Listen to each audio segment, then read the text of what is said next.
esse não tem.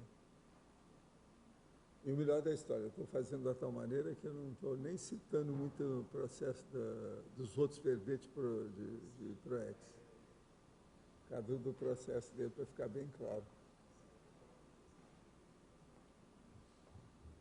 Agora, ainda não sei se não falta coisa, não. Preciso ver. Quando a gente trouxer, nós vamos debater.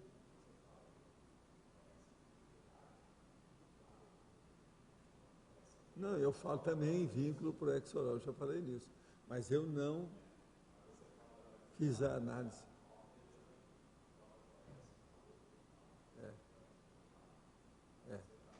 Não, isso aí é o vínculo.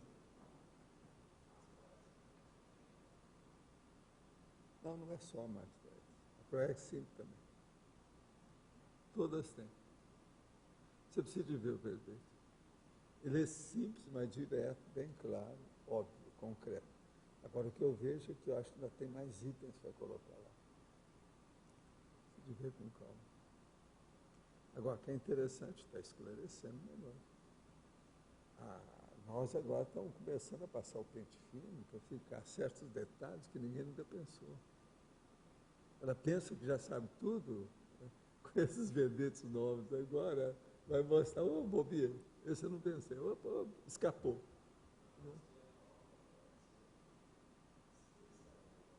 Vai ser em outubro?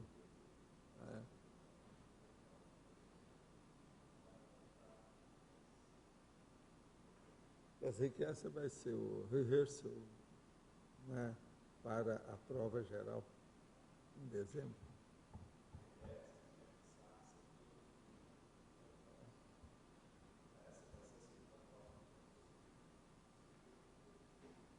Vamos ver se o Arlindário aparece.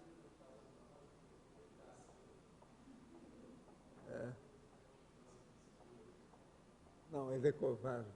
O termo é esse, não é isso, Helena? O termo é covardia.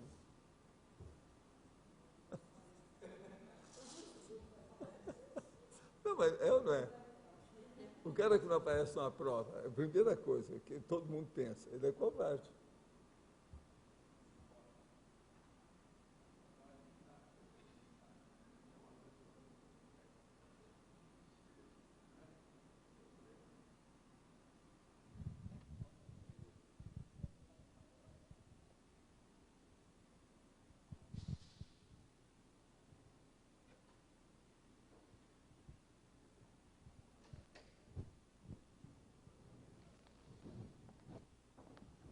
Né? Já vai ser o 4º ano, seria bom fazer.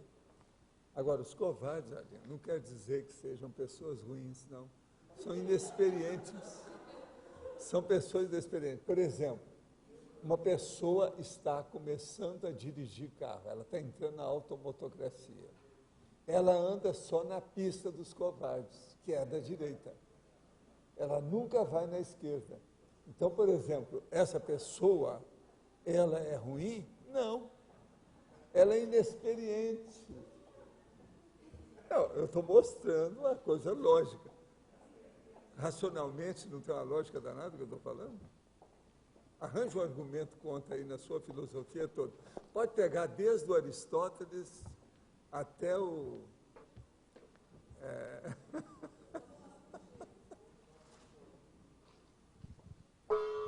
Tertúlia. Minha gente, hoje nós temos a alta abrangência dentro da multidimensionologia, que é a realidade, a para-realidade, o fato, o para-fato, o fenômeno ou para-fenômeno, de todas as naturezas, manifestos ou atuantes a partir da irradiação e extensão totais do espectro do holopensene específico, gerado pela consciência em si e por si, no âmbito do cosmos. Esse âmbito do cosmos é terrível, né? Quer dizer, o panorama geral.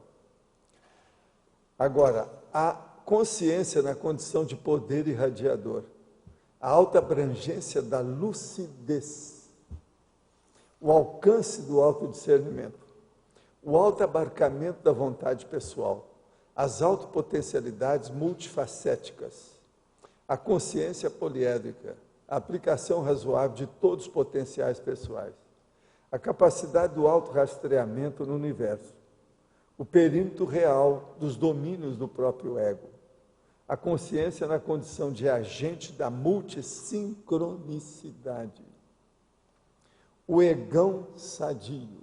Nós estamos sempre falando de egão, mas existe o egão sadio.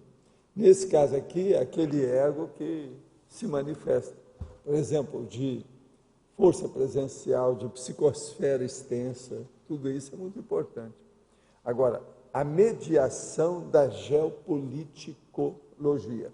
Aqui entra já o para-direito, né? Agora, lá na argumentologia, nós temos a caracterologia com 12 categorias da abrangência consciencial em geral. E no fim nós falamos, a alta abrangência aponta, hoje, a capacidade teática da consciência evolução, definindo a possibilidade da continuação autoevolutiva por meio do autorrevezamento multiexistencial. Você é consciencialmente pessoa hiperabrangente ou hipoabrangente? Há quanto tempo? Agora, esse é o verbete 1272, tem 4 páginas, 40 logias e 5 máximos, está certo?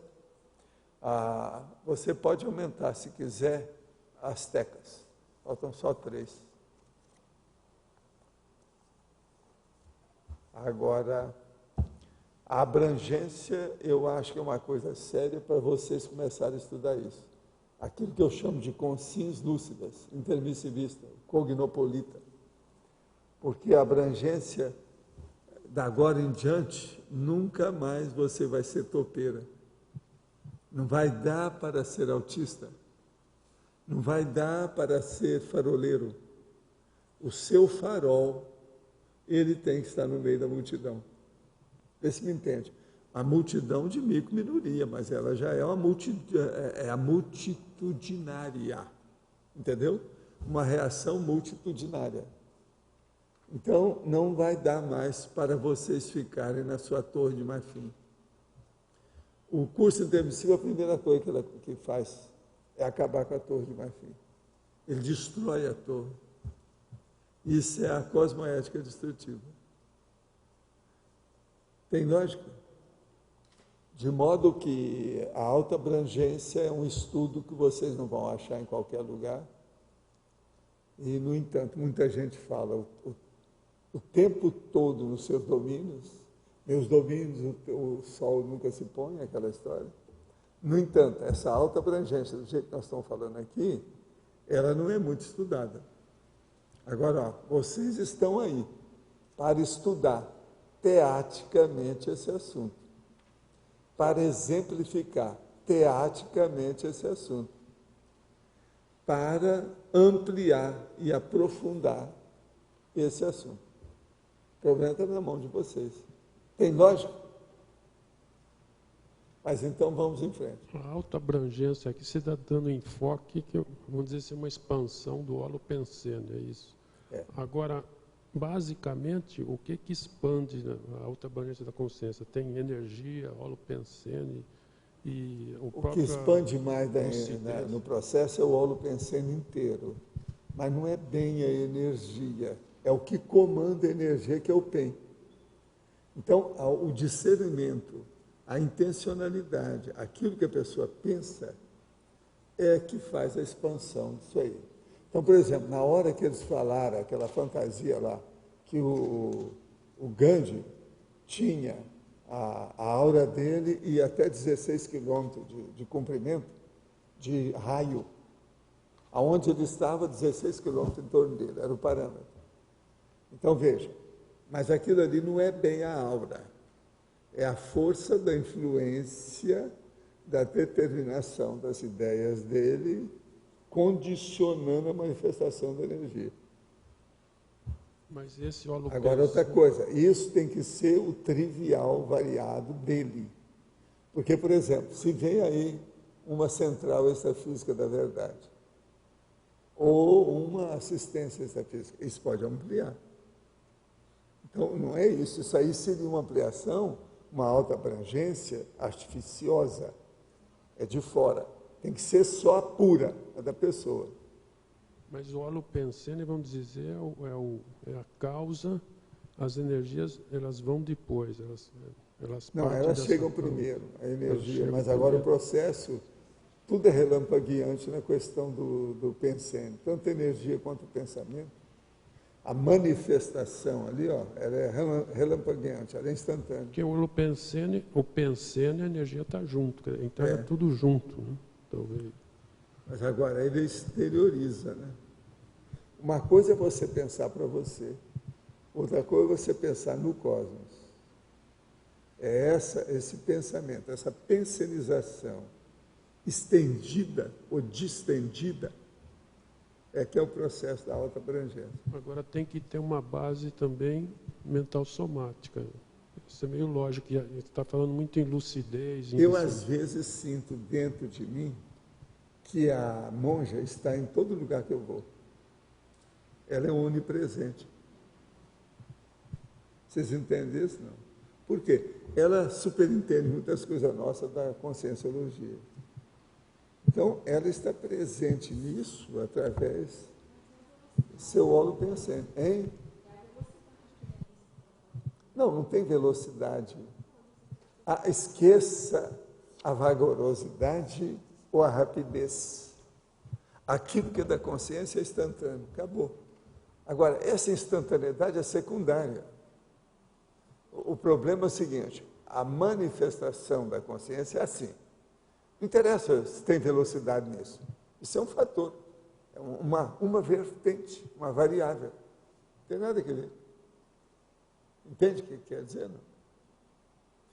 Agora, estou há algum tempo sem acompanhar as tertúlias e fiquei preocupado com o fato de cancelar a participação do público nesses eventos. Qual a sua visão a respeito dessa gripe? Está havendo omissão de dados ou supervalorização do problema? Alguma orientação, dica preventiva?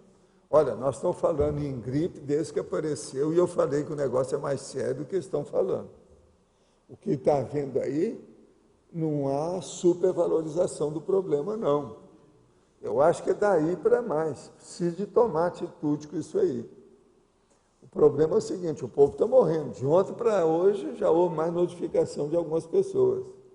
A última vez que eu vi lá na televisão, 29 pessoas já morreram no Brasil. Deve ser muito mais do que isso. E outra coisa, o povo agora está morrendo com a gripe sem ter sido feito o diagnóstico. O povo não sabe. Vão examinar depois e ver que a pessoa está com a gripe. Estava com a gripe. Hein? E de pneumonia está aumentando muito. Então, Então, independente tá do de inverno. estar ou não com a gripe, aí O complica. inverno é isso. Hoje, por exemplo, está esfriando aqui em Foz. Vocês já Hoje deu notaram? uma À virada. tarde está esfriando. Vai chegar a 3, eles acham? Já falaram? Então vai chegar a 3 graus. Isso aí é que é o X. Vai chegar a -1 sábado. Pois é, não, eu estou esperando é o dia que vai cair a neve aqui, né? Precisa de ser, mas é que tem que demorar mais. Se isso ficar 3 dias, cai neve. Vocês sabiam? Do jeito que foi aqui em 77. 77. O pessoal vai ter que dançar muito lá no bairro para esquentar no sábado. É. Mas agora esse ano não é um bom ano para cair a neve, não. Show para lá a neve. Esse ano não. Ah, o que é? Você falou? Não, eu fiquei pensando aqui, que de repente esse índice de aumento da pneumonia pode ser uma variação até né? Porque ninguém sabe. Não, já onde- é variante. Já é uma variação. Porque às vezes não está com vírus. Agora, mas eles tá estão com... começando já a fixar, são os grupos de risco maior. Isso aí é muito importante na história. Porque tem muita gente com pneumonia que não está ainda com vírus H1N1, mas está ocupando espaço nos hospitais. Os hospitais estão cheios. Mas a pneumonia não se brinca, não. O negócio é sério. E, olha, esses grupos de risco, eles são maiores do que isso que eles estão falando. Tem que colocar aí uma opção de coisa. Tem que colocar a criança, tem que colocar os idosos, tem que colocar uma série de condições. Não é só isso que estão falando.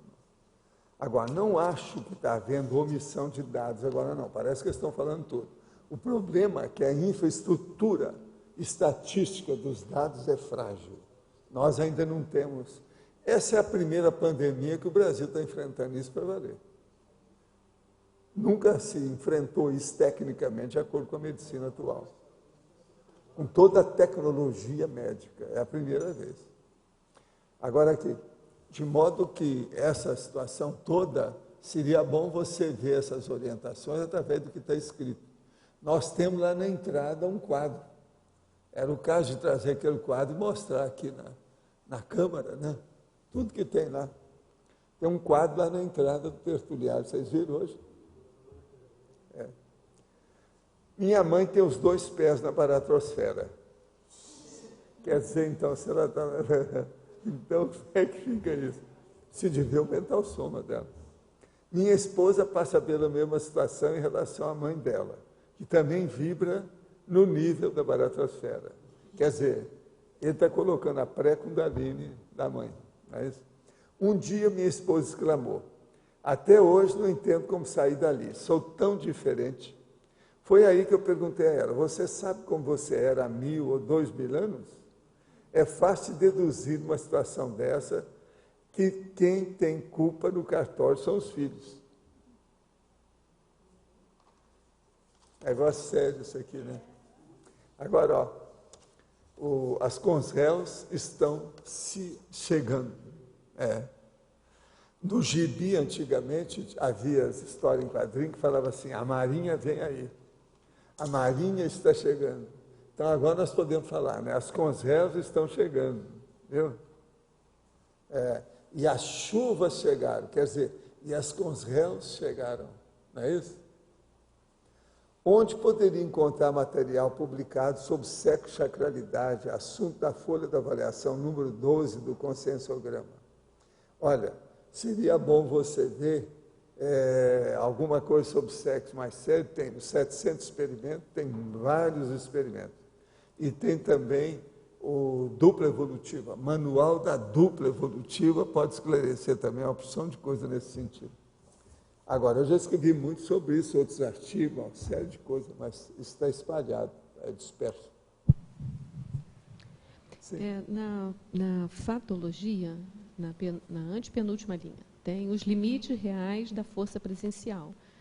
Eu queria saber assim, como é que a gente determina os limites reais nossos, independente de ser da força presencial. Você quer que eu te dou a minha opinião nisso? Quero. A opinião um pouco avançadinha ou radical?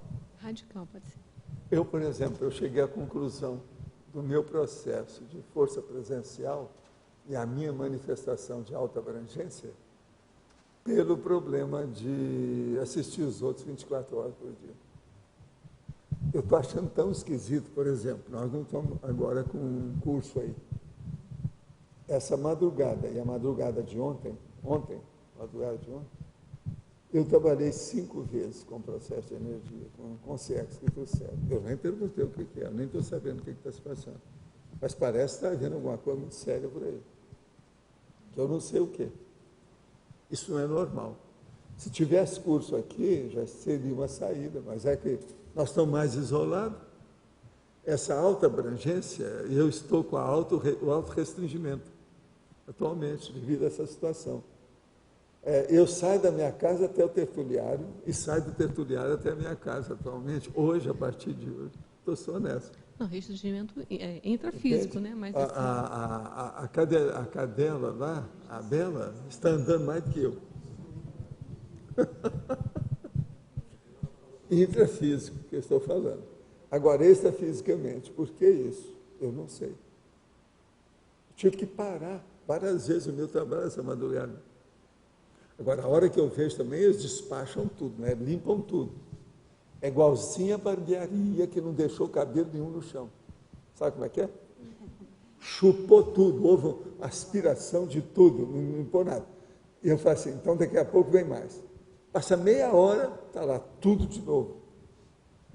Mas agora, eles estão fazendo assim, enxaguando tudo. Mas eu trabalhando mesmo com energia para valer. Amanhã a gente tem um Consicobaia do Conscienciograma, mas você acha que não tem nada a ver? Tem muita gente? Se inscreveu mais um aluno, tem 2 Mas alunos tem gente só que são... nova? Tem. tem 2 bem Tá de se novos. dizer isso aí, mas o que eu estou achando é o seguinte: 2 manhãs, 2 madrugadas em seguida, isso não é curso. A minha experiência já mostra isso. Agora, ó, voltando ao assunto, eu acho que isso mostra o meu processo de abrangência, porque eu não fico doido. Você está entendendo? O meu negócio é o seguinte: eu não fico doido. A maior prova do problema é esse. Não me perturbe nada. Por sinal, eu fiz mais verbetes. Eu tenho mais uns 2 verbetes que eu ainda não trouxe para vocês. Eu estou vendo ainda com calma se o título vão ser aqueles mesmos. Então, eu já tenho para os 2 dias próximos.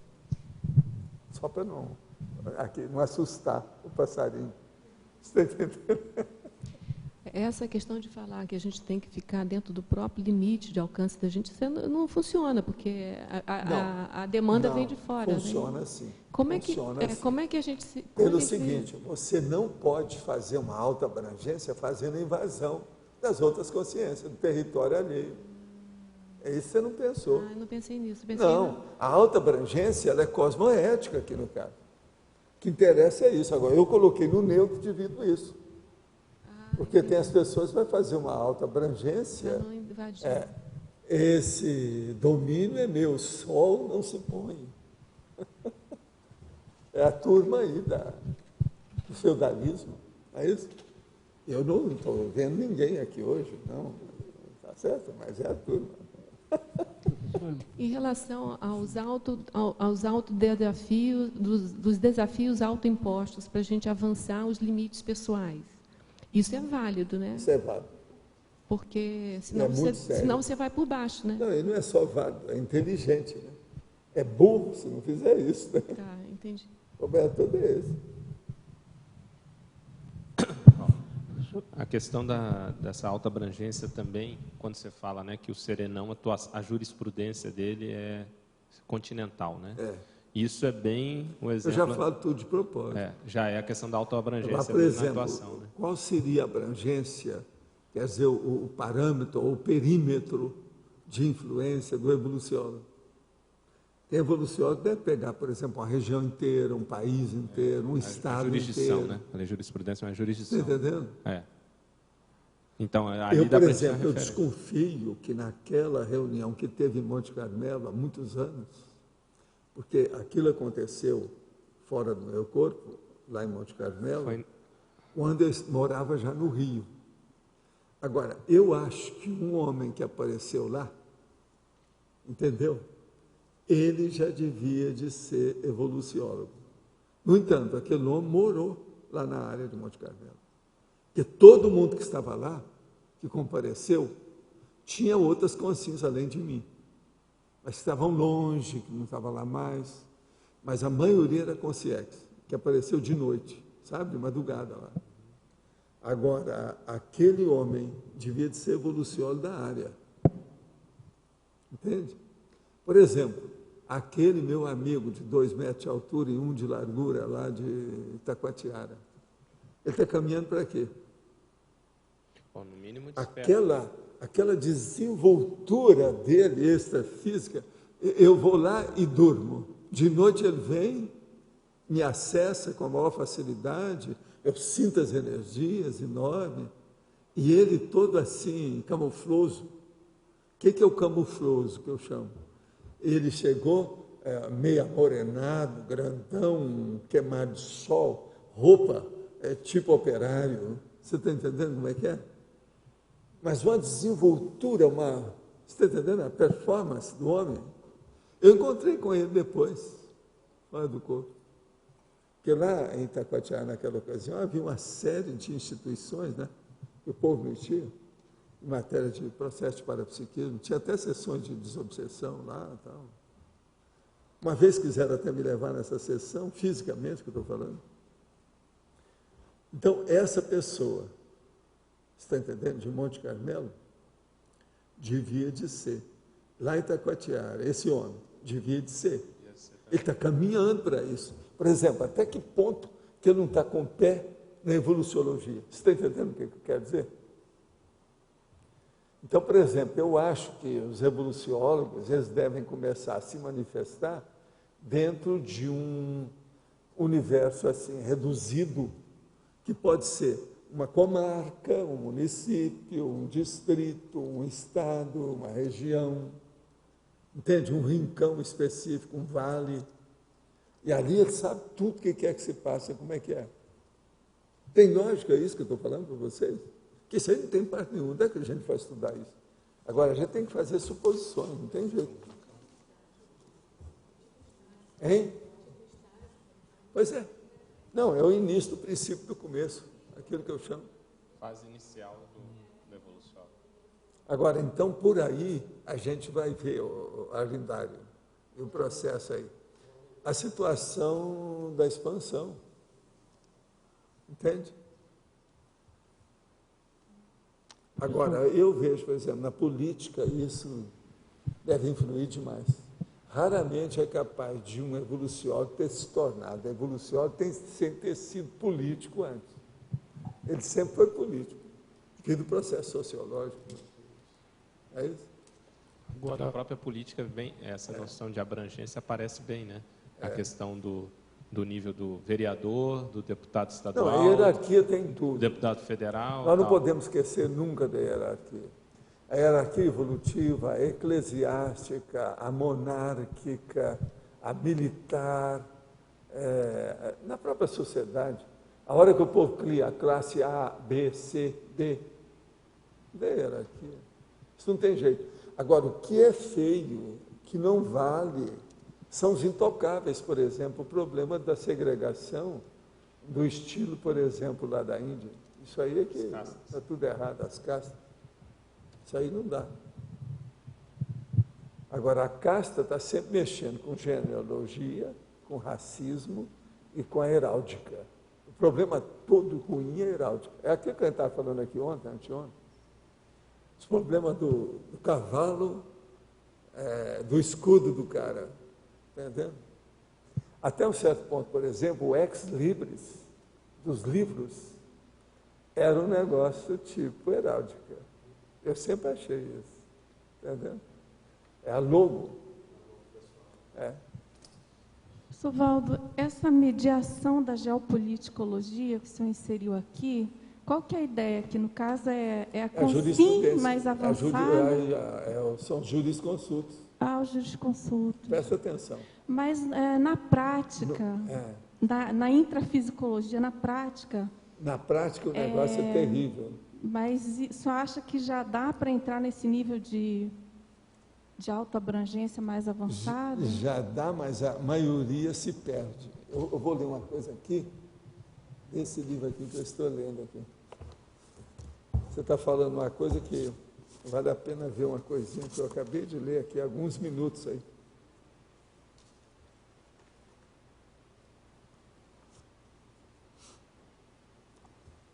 A conduta reprovativa de certos promotores que, embora algumas vezes duvidando da culpabilidade dos réus, utilizam-se da argúcia para levá-los à condenação, à morte ou à prisão perpétua, deixam muitos se indagando como eles, antes aparentemente tão corretos e humanos, contudo, no exercício de suas profissões, demonstram ser sobremaneira injustos e maus.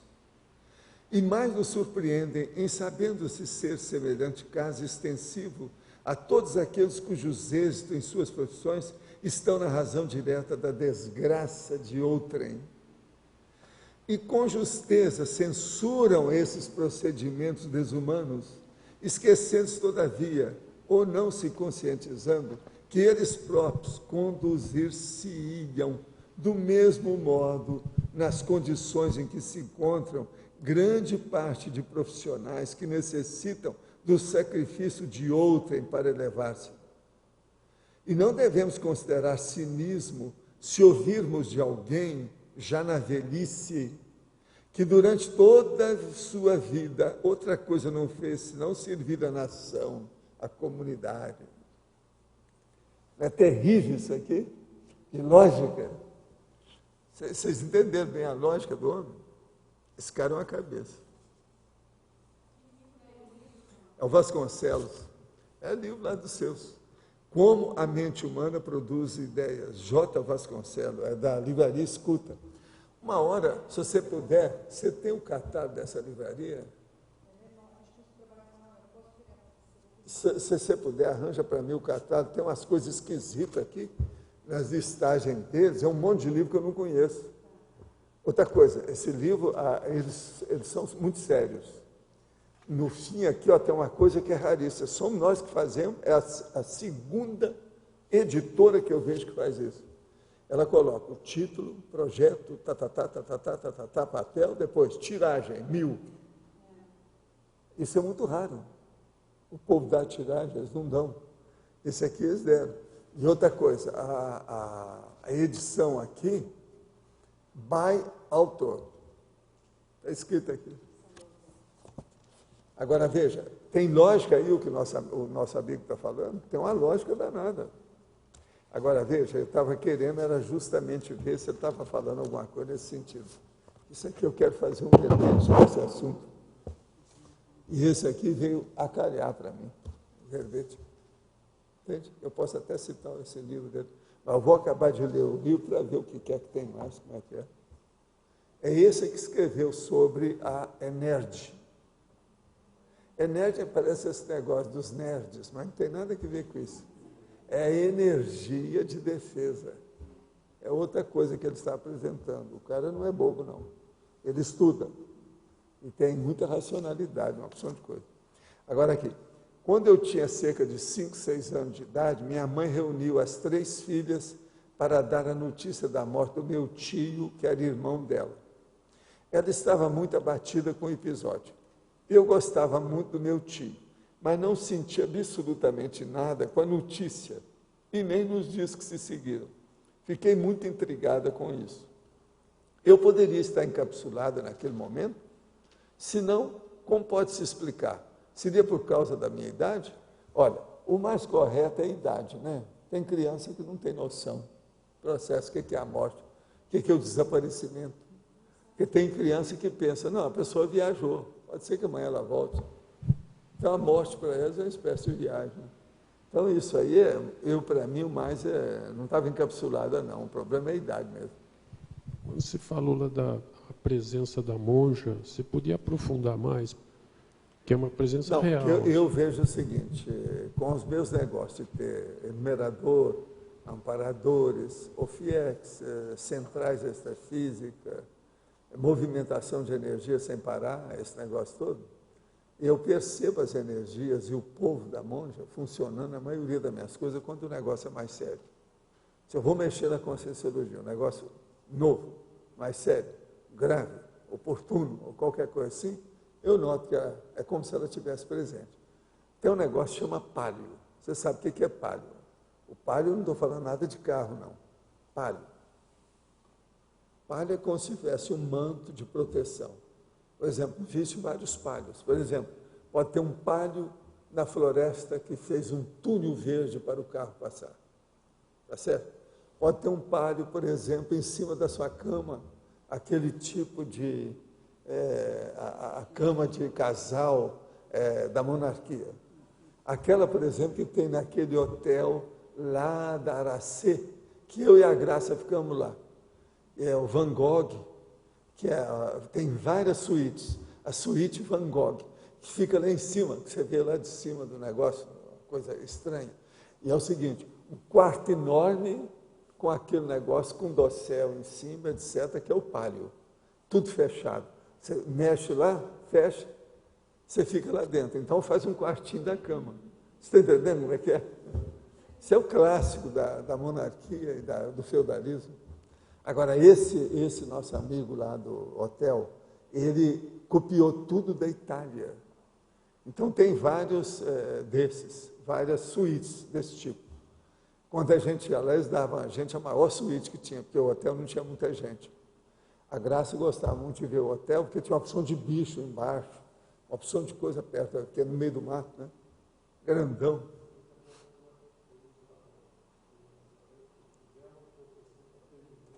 Não, isso aí é de pobre, isso aí é o dossel de pobre. Isso é o dossel da favela. Está entendendo? Agora, por exemplo, um outro lugar que eu estive com a minha família, com a minha mulher, etc., foi no Hotel Monson. lá perto do campo de Monceau, em Paris, que a gente entrava, tinha aquelas cortinas assim, ó, que se arrastava não sei quantos metros para fechar praticamente a parede. Esse hotel era todo da época medieval. Agora, nós fomos lá porque não tinha outro lugar, eu fui procurar, não tinha. Então, a gente acabamos indo para o Hotel Monceau. Agora, ele era tudo assim, cama, cortinados, coisa absurda. E perto lá do Parque Monceau. E foi aí que eu descobri o Parque Monceau, porque o Arthur era pequenininho, fui levar ele no parque, ele adorou o parque. Parece que agora andaram fechando lá, não sei o que é que fizeram com o parque. Alguém já teve esse negócio em Paris? Não. Lá era muito bonito, o Parque Monceau. A gente não vê isso no turismo, a gente quase não vê o povo falar do Parque Monceau. Ele era muito fechado. Mas o que mais? Você falou assim, dá a impressão que tem sempre a presença da mômia, mas é real. É como se aquilo fosse real. O distrito dela. É aquilo que eu falo o vestido da noiva. Pisou, a pessoa sente. Ela parece que abarca isso. E outra coisa, se você pensar bem, deve ter sua razão de ser. Agora, ó, como é que chama a filosofia que é isso? A filosofia que Deus é o cosmos. O que é? Tem um nome. Você que é o especialista? Não. Tem um nome. Tem um nome, sim. Tem um nome. Arranja aí o nome. Você que tem que falar qual é o nome. Então, por exemplo, se existe essa filosofia da onipresença acho que do Criador... Mesmo, panteísmo. Panteísmo. Estava esperando. Ele é que tem que falar, ó. Meu chefe aqui, não é ele? Deu branco. Agora, veja, se existe o panteísmo, vamos entender bem.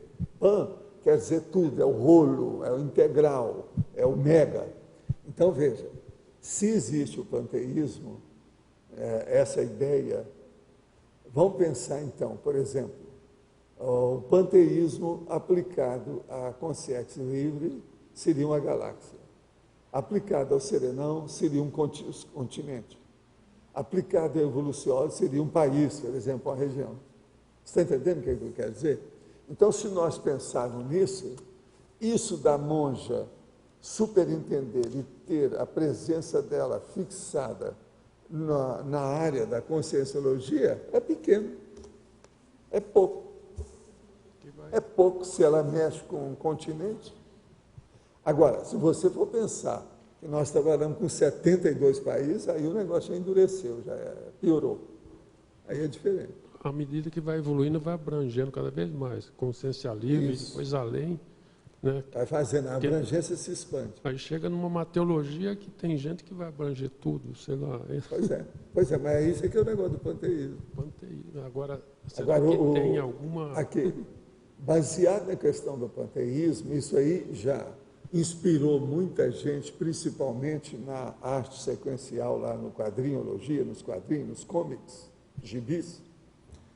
Havia, por exemplo, nós temos lá a coleção dos guris.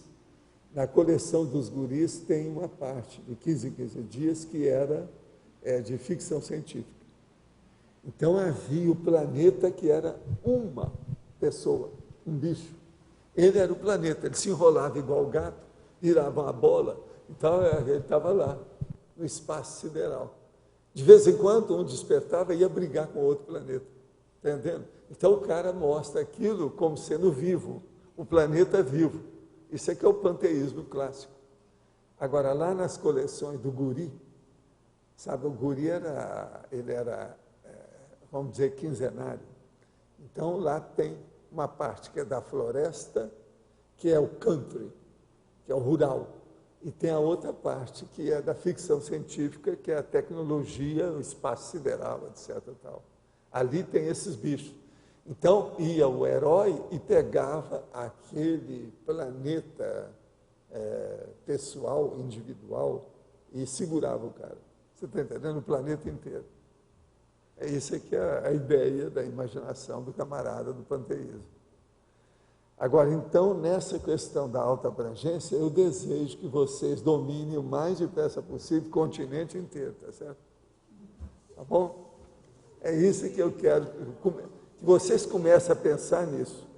Então, veja, aquele seu egoísmo antigo, tão bobo, tão restrito, tão acanhado, agora ele vai alcançar um parâmetro totalmente novo, tá certo?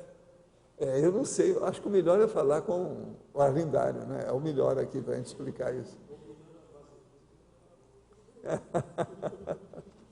Agora aqui, como lidar com uma força presencial cuja energia parece desestabilizar ou incomodar uma possível interiorose alheia?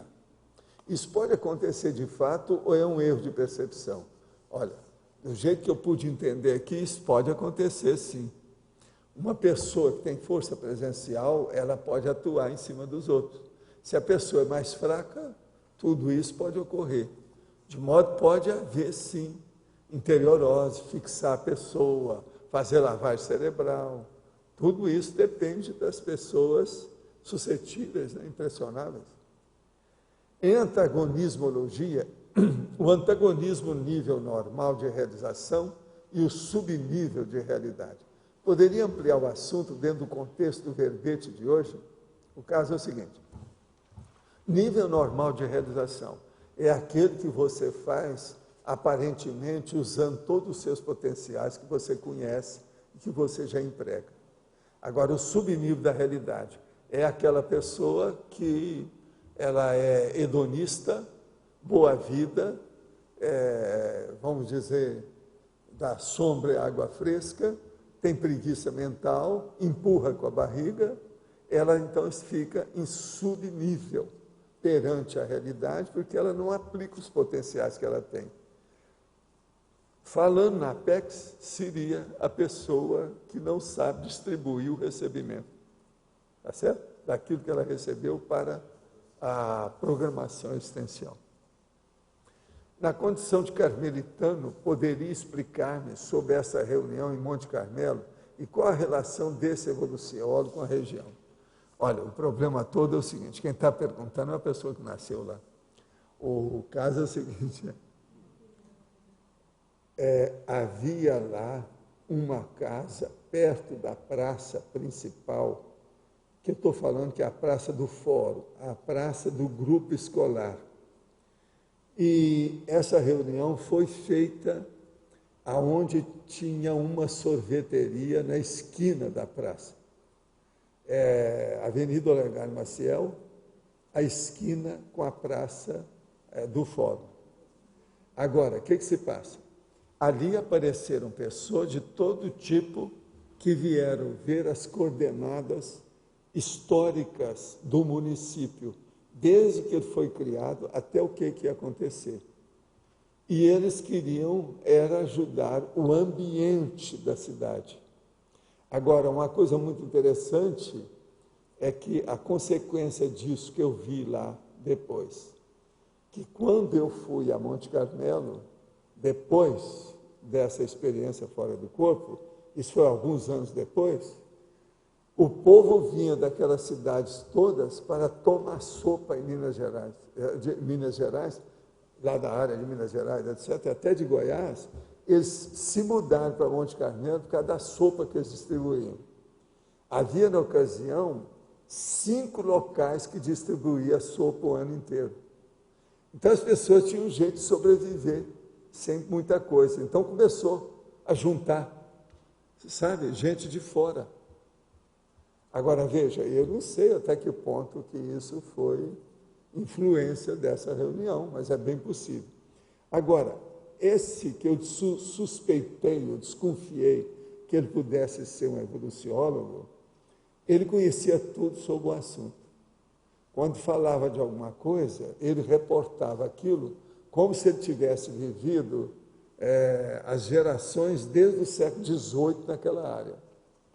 Então, por isso que eu acho. Agora, ele viveu lá. Agora, é coisa antiga, já não sabe como é que é.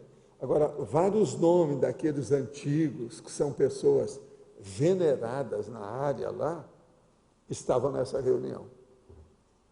Inclusive, havia aquela professora que foi a professora da minha mãe, ela estava nessa reunião. O problema é que na ocasião, a minha mãe já tinha dessomado. Eu não cheguei a ver minha mãe na reunião, mas eu vi a Madrinha Sindá, que era o nome da professora. Chamava Madrinha Sindá. Vocês sabem que as professoras muito antigas no Brasil tinham o nome de madrinha, né? Quase sempre chamavam de madrinha, dindinha, aqueles negócios todos. O nome era Madrinha Sindá. Foi a professora da minha mãe, que é considerada a maior professora que houve naquela área. A memória dela é venerada até hoje. Aqui, eu estou falando, eu estou sentindo banho de energia aqui, ó, falando essas coisas. Então, o problema todo, de modo geral, o processo de Monte Carmelo é esse. Agora, veja, eu, quando fui lá, eu procurei distribuir energia e, a hora que for fazer assistência do negócio, tudo que eu pude. Porque eu sabia que eu não ia morar lá mais, eu já estava fora, eu nunca pude fazer muita coisa depois que saí de Monte Carmelo para Monte Carmelo. Foi diagnosticado que tive autismo nessa vida devido a um trauma na infância. Sinto que essa condição atrapalhou e ainda atrapalha meu desenvolvimento intelectual, o raciocínio, a interação e a capacidade de aprendizado. Comecei a fazer psicoterapia, mas o resultado será lento. Como posso potencializar minha condição evolutiva atingindo a alta abrangência mais rapidamente? O melhor é você levar a coisa para o parapsiquismo, desenvolver estado vibracional e trabalhar por aí. Isso é o melhor que você pode fazer. Desse modo, você vai ampliar a capacidade do mental soma. Outra coisa, você vai aperfeiçoar as neosinapses, vai recuperar mais consciência. É uma saída. Agora, uma coisa aqui que é bom você também pensar é o seguinte: vê se você entende o que é isso. E eu não sei aqui qual é a sua idade. A sua idade influi nisso aí. Pela sua idade também a gente poderia dar mais indicações. Precisa saber a idade. Entende? Por causa do nível, é o negócio da faixa etária. Tem que saber. Tem lógica isso que eu estou falando? Tem para você? É uma senhora, parece, né? Mas deve ser moça ainda, está na cara. Mas precisa de saber o que ela faz, como é que é a idade, tem que saber mais dados. Mas o problema aí é estado vibracional, é o melhor que tem para recuperar os conscientes. E outra coisa, você supera, só para ter essa noção aí, ó, da história toda hoje, você já superou o processo do autismo. Então, minimiza isso. Já tem essa compreensão, outra coisa, está tudo escrito certinho ali. Autismo prejudica isso tudo, você sabe. Aqui não tem mais. Mas precisa de saber dela, por exemplo. Ela tem alguma dislexia, alguma coisa nesse sentido? Isso aí é importante saber. É isso? Hein? Pois é. Isso é importante saber. Mas que mais? Tem mais alguém aí? Você? Na fatologia, na sexta linha no final, está a consciência na condição de agente da multissincronicidade. Queria que você explicasse isso. O problema é o seguinte: a multissincronicidade que eu estou chamando é a hora que pega a pessoa e o grupo, a hora que pega essa dimensão e as outras, a hora que pega o processo que a pessoa está trabalhando e algum processo externo. Então, há uma confluência de fatores aparentemente diversificados. Você está entendendo? Com a coisa toda. Então, isso é que eu estou chamando de multissincronicidade. Então, são muitas ocorrências que estão ocorrendo simultaneamente. E não uma só dentro da mesma linha de manifestação, mas mais de uma. Então, é como se tivesse o cruzamento congestionado. Sabe o que é o congestionamento? Você sabe o que é um cruzamento. Então, isso tudo é importante pensar nessa história. Não é isso? Agora, o que eu estou falando? A consciência na condição de agente é a hora que ela tem expansão maior. Então, é aquilo que eu chamo que vocês são versáteis e polivalentes. É justamente essa multissincronicidade. sincronicidade. É o agente da multissincronicidade. Entende? A abrangência foi ampliada. Agora aqui, a entidade Ismael, citada no movimento espírita brasileiro como guia do Brasil, seria um evoluciólogo ou uma personificação simbólica? Não, parece que essa consciência, ela existe mesmo e ela realmente ajuda o Brasil em certas coisas. Ela é aquele amparador de função do Palácio do Catete, na ocasião que eu estudei no Rio, minhas coisas no Rio. Vocês estão entendendo ou não?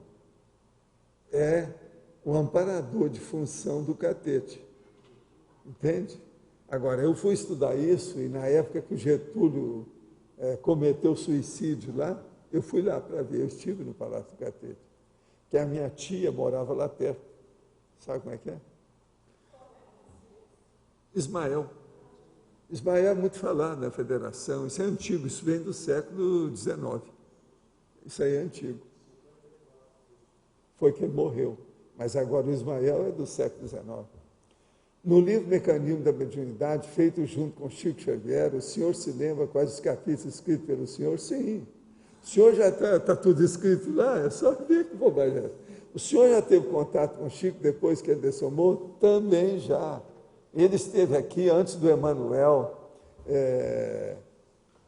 ressomar. E o Emmanuel falou para ele ver os nossos cursos. Depois a gente levou o Chico lá na Interlúdio. Ele então foi encaminhado. Agora, esse último tempo eu não tenho visto ele não. Ele está ocupado com algumas coisas por aí afora. Agora ele está na assistência. Ele sempre gostou, né? É o trabalho dele. Aqui na fatologia, é na quinta linha de baixo. Agora, só para falar com essa pessoa que perguntou, quando ele veio aqui, ele estava com Euforex. Foi preciso da gente dar um arco voltaico nele e acalmar o bicho. Mas fala, isso foi logo que depois que ele dessomou.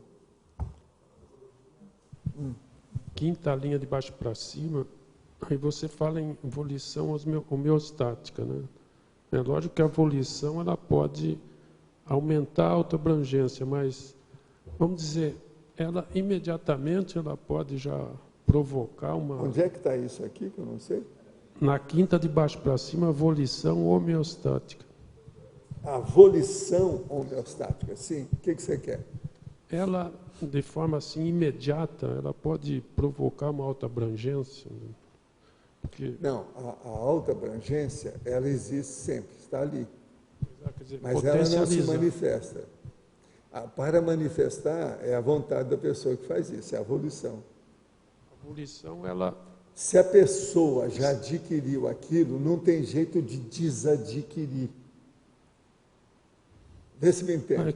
Se você chegar na sua ficha evolutiva com saldo Y, não dá para voltar a ser A, antigo. É de Y para Z ou qualquer coisa depois. Essa evolução, quer dizer, toda autoabrangência vem uma evolução antes, é isso? Com a o problema volição... toda é a intensidade, a frequência que você está usando no processo. Como é que é? Agora, ó, fala em abrangência, uma coisa boa que é bom a gente falar, que aqui não, acho que eu não falei nisso não, é o problema, por exemplo, da elongação. Isso faz parte do processo. Seria bom você pôr isso aí, fenômeno da elongação. Eu acho que eu não falei isso aqui, não falei? É na parapatologia, o fenômeno da elongação, que é o problema que dá com a mão, com o fronto chakra, é a abrangência. Eu estava pensando também que existe uma autoabrangência natural. A pessoa, mesmo sem ter a volição, tudo, ela já tem aquilo por si própria. Mas a Tem. Agora, por exemplo, a volição, ela potencializa. Existe aquela abrangência de pobre, né? Que é aquele cara todo cheio de si, que chega e fala assim, mulheres, cheguei. Isso é a bobagem. O Zé Bonitinho. Ou se não, aquela do Castro Alves. O Castro Alves chegava, se penteou o cabelo, aquela coisa toda, chegava no espelho e falava assim, mãe, segura as suas filhas em casa, que eu vou para a rua. Entendeu? Então, veja, esses são os pobres da história, né? Ainda são muito... o Zé Bonitinho, é aquele do pente. Valdo, eu queria perguntar sobre a questão da autoabrangência e as requisições, vamos dizer assim, a demanda que a pessoa tem e a diversidade dessa demanda. Por exemplo, o seu caso, né? Você trabalha aqui focado nas coisas da conscienciologia, mas a diversidade das demandas que chegam a você é impressionante. Como é que é isso? Isso é natural? Quanto mais a pessoa aumentar a abrangência ou diversificar a abrangência, como é que é isso? Não é de quantidade, é de qualidade da demanda externa sobre você. Então, veja bem, quantidade é bobagem, porque se chega num ponto que congestiona a comunicação, aquilo desaparece. Agora, o problema não é uma coisa de grande quantidade, mas é o da qualidade que exige maior atenção. Vê se me entende isso aí. Então, essa qualificação da demanda é que é a coisa mais séria que tem. Então, por exemplo, o serenão, ele não cria demanda óbvia, evidente. No entanto, ele mesmo qualifica a oferta. Pela oferta, ele qualifica a demanda. Agora, esse povo não, é a demanda que está qualificando a oferta. Entendeu? Então, por exemplo, nós ainda não vamos ser serenões enquanto nós estivermos no processo da oferta. Você está entendendo? A oferta cega. Nós temos que qualificar essa oferta para superentender a demanda. Enquanto a demanda estiver superentendendo a nossa oferta, nós somos pré-serenóis. Tem lógica isso aí para você? Agora, eu vejo, por exemplo, as minhas coisas. Nesse nível nosso de pré-serenões, a coisa mais séria é a multidimensionalidade, é o parapsiquismo. Se entra o parapsiquismo, já começa a qualificar o processo. Por isso que eu falo o caso do teneticista, que ele nunca vai saber realmente os retornos que ele vai ter do processo do trabalho dele. Ele nunca vai saber. Isso aí, o IBGE vai ser só o extrafísico, porque ele não vai saber aquilo. Mas há alguma demanda que chega a você que não tenha relação com o parapsiquismo? Tem. Há? Tem. Como é que é isso? Há uma pessoa, por exemplo, que às vezes está com muita necessidade econômica, financeira, alguma coisa. O problema é dela mesma, você vê que não tem nada. Pelo seguinte, às vezes, aquilo também é injusto. E outras vezes, às vezes também é má intenção. Então, é dela mesma. Existe isso. Agora, veja, uma coisa séria para a gente começar a qualificar as ofertas e demandas e a condição que predomina é o teneticista começar a ver as demandas que ele recebe. Agora, entendeu? Valdo. Os pedidos, vocês estão entendendo, né? Os pedidos que a pessoa recebe. Ver a qualificação disso. Agora, como é que você não, né? Mas como é que a gente pode saber, por exemplo, quando você está colocando nesse caso de que existe uma má intenção, não tem nenhuma relação com o parapsiquismo, como é que isso se situa na nossa história? Pode não ter relação conosco, por exemplo, alguém vem com alguma má intenção de pedir alguma coisa. Chega num certo ponto que você fica muito visto, fica muito identificado. Então, aí, as demandas aparecem independente de ter relação com você, com a sua história, com a holobiografia, nem nada. Você se tornou, então, um objeto, entendeu? Você fixou uma realidade, então acabou, não tem jeito. O processo de demanda é um negócio absurdo. Se você for examinar bem, uma outra coisa, existem demandas e demandas, né? No próprio pedido da TNF, você já pode começar a estudar isso. Tem aquele pedido de uma pessoa só, e tem aquele pedido de 60 pessoas. Um pedido só. E vem tudo relacionado àquilo. É um livro. Você lembra uma vez que nós estávamos na tertúlia, que eu resolvi ver quantos pedidos eu tinha. Só de carta e pedido tinha 111, não é isso? Isso foi uma tertúlia, pouco antes de começar, eu estava olhando. Por aí você tem uma ideia. Agora, hoje, essas coisas intensificaram demais devido ao online. Elas aumentaram aí para mim. Sim. Entende? Eu já estou lá com uma cuba já totalmente cheia. Há pouco tempo eles queimaram tudo. Eu já estou com a cuba cheia de novo. Agora, encher uma cuba não é fácil. É muito pedido que tem. Eu não contei quanto. É muita coisa que tem. Quer dizer, então, que quanto mais a gente qualifica a oferta, a gente se antecipa à qualificação da demanda, vamos dizer assim. É esse o melhor caminho. Estudo a oferta e a demanda. Você e seu nível assistencial, interassistencial. Esse é o caminho. Agora, veja, tudo isso aí está para ser estudado, clareado, entende? Ser debatido, tudo está para ser feito ainda. Está muito virgem essas condições todas nossas, em matéria de assistencialidade. Você falou de verificar a qualificação da demanda da TENEPS. Aí você falou um caso agora, que é o número de pessoas envolvidas num único pedido, que às vezes é pedido para um, às vezes é pedido para muitos. Que outras variáveis a gente olha nisso? Você falou aí a quantidade. É ver o nível da patologia, se ampliou ou não. Por exemplo, eu vejo que o nível da patologia piorou do ano passado para cá, mas em parte é devido ao problema da crise econômica, essas coisas.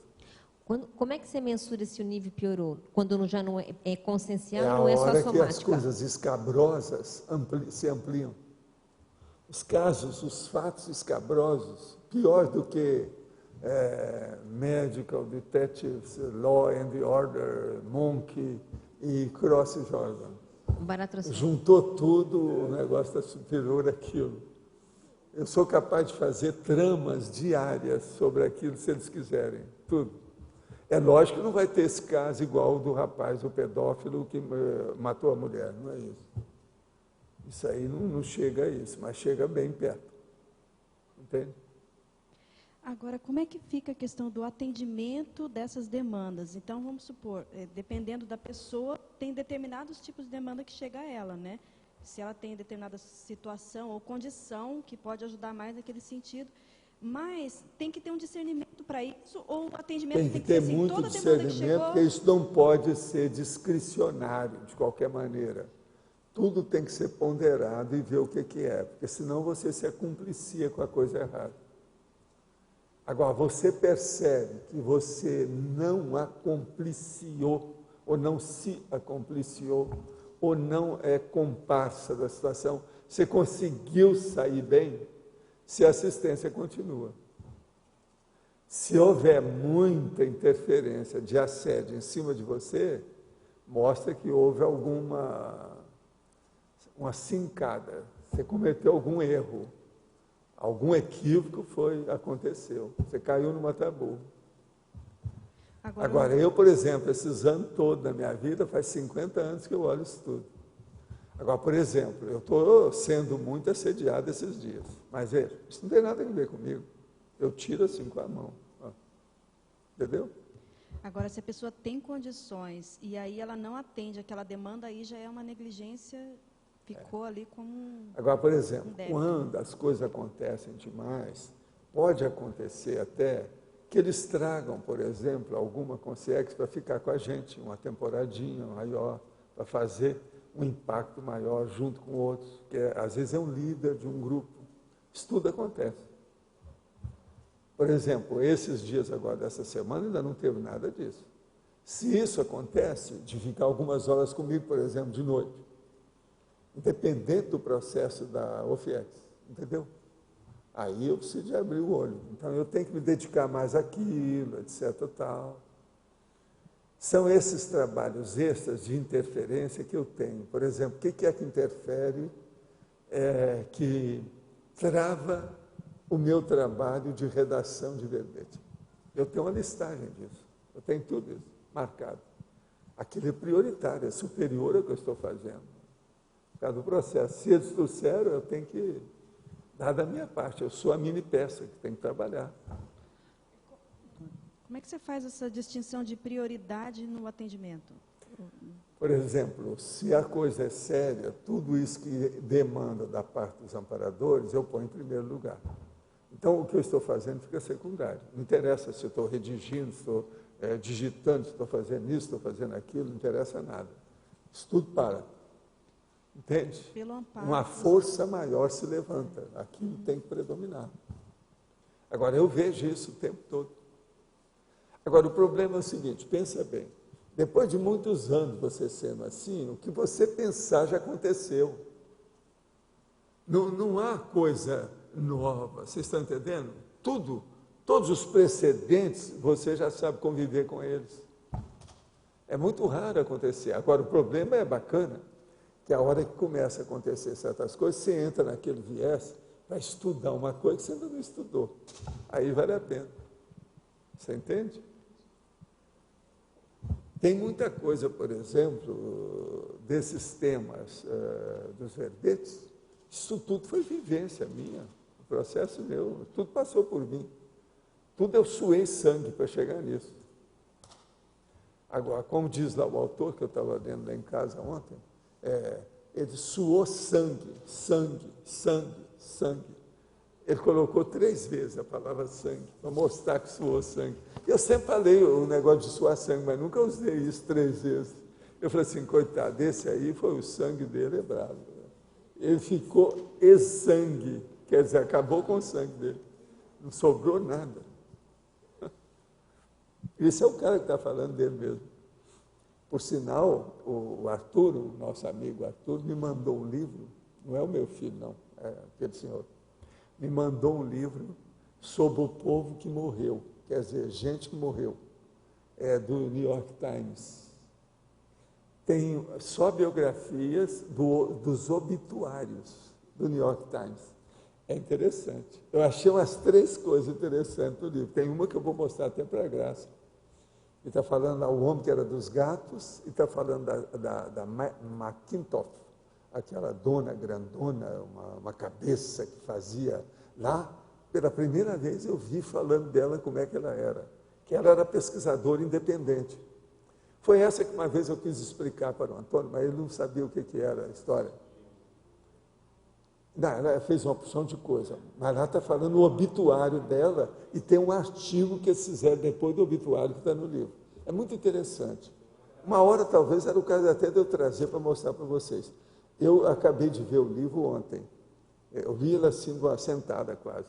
Mas agora eu preciso de mostrar para a Graça, que tem lá uns 2 tópicos que eu quero mostrar para ela, que eu acho que interessa para as coisas dela. Mas isso é muito interessante. O obituário.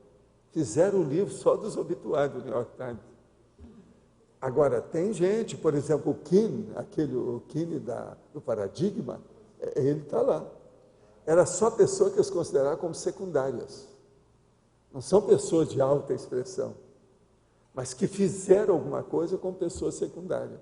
Depois que morreram, o obituário é interessante. Eu vou trazer o livro aí para vocês verem. Agora, quem descobriu isso foi o Arthur, meu amigo, mandou uma pessoa me entregar o livro aqui. Ele foi editado agora, é coisa recente. Eu não conheci. Eu não vi na listagem nossa. Esse passou a perna na gente. Depois eu vou trazer o livro aí. Eu vou ver direitinho. Agora aqui. Poderíamos admitir que um conjunto de serenões, sob a supervisão de uma CL, poderia ser o criador de um determinado planeta? Ora, tudo é possível. Nunca se sabe. Agora, o que eu queria era encontrar com uma CL e perguntar, quem é que te criou? Em caso afirmativo, esses serenões conhecidos não seriam os responsáveis pela criação do nosso planeta Terra? Não é bem a criação, mas o desenvolvimento, eu estou de acordo. Sabe o desenvolvimento? É o povoamento, o desenvolvimento. Quem é que trouxe a primeira bactéria? Já pensou? Eu sou o cara da primeira bactéria. Isso aqui é o máximo.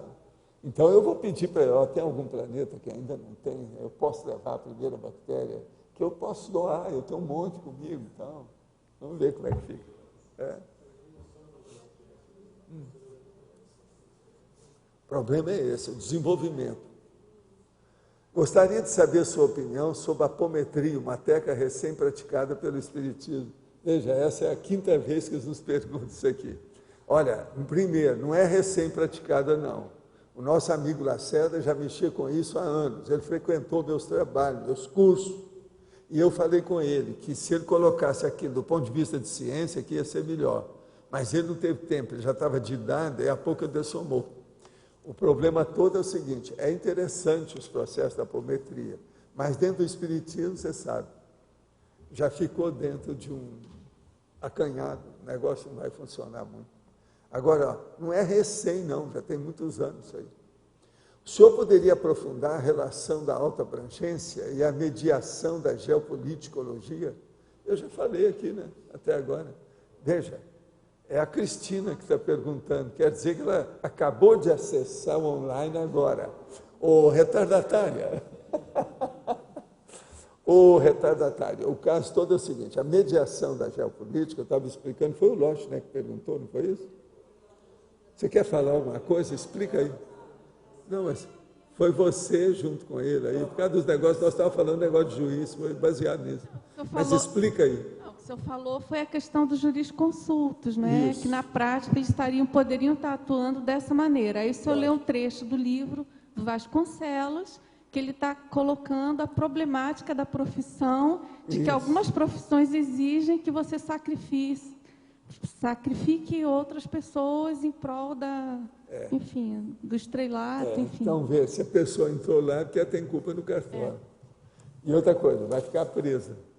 E outra coisa, pode ser promotor, pode ser advogado de defesa, pode ser várias coisas. É aquilo que eu falo dentro da área da advocacia. Lendo o livro Evolução em Dois Mundos, psicografado pelo senhor e pelo Chico Xavier, achei bastante científico e quase nada religioso. Até porque considero o trabalho extrafísico como feito em grupo e não centrado em uma figura mística. Podemos considerar esse livro como um esboço, ensaio de ideias conscienciológicas? Olha, tem vários desses que eram assim, mas tem muita coisa ali de ciência, que aquilo é coisa do André Luiz. André Luiz era um médico brasileiro, aquela coisa toda. E existe também o mecanismo da mediunidade também, que seguia mais ou menos o caso, mas esse aí é mais técnico. Agora, tem coisa que era admitido mais ou menos dentro da biologia, nessa época dele lá, etc. Tal. Tem outras coisas que são controvertidas, não é bem assim. Mas agora, que lá tem ideias muito avançadas para a época e para a situação, não há dúvida. Agora, nós temos que lembrar que esse livro só tem 50 anos, né? Só meio século, mais nada. Vamos pensar bem. Esse foi o primeiro livro meu que eu lancei, foi junto com o Chico. Agora, o livro meu, pessoal mesmo, foi o Conduta Espírita, que demorou um pouco. Mas esse foi o primeiro que a gente lançou, o primeiro livro que apareceu com o meu nome, como autor, junto com ele. Agora, há coisas interessantes em matéria de ciência, sim, principalmente para as questões da época, aquilo que o André Luiz andou estudando, as coisas todas, é importante, é coisa boa. Uma outra coisa, já que você está falando, lá fala em psicossoma, lá fala nos chakras vitais, quer dizer, os centros vitais, que é o processo dos chakras. Mas, ninguém no Espiritismo seguiu o que o livro está falando. Todo mundo bate palma para o livro, mas ninguém segue nada. E tem muito disso aí no movimento espírita. Por quê? As federações não deixam. Tudo tem que ser Allan Kardec e J. Cristo. Então, esse livro foi para as cucuias, foi para o fim do mundo. Professor Valdo, na página 15, na penúltima linha da parafatologia, os autoencapsulamentos da OFIEX pessoal relativos à prosêmica e à cronêmica.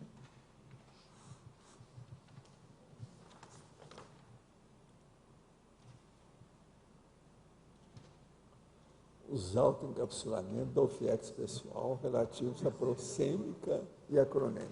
O que você quer? Eu queria exemplos. A primeira coisa é a seguinte. A OFIEX, ela vai até onde? Eu já expliquei que ela pode ser uma cabine de telefone e pode ser vários campos de futebol. Por aí você tem uma ideia do que é a prosêmica. Agora, cronêmica.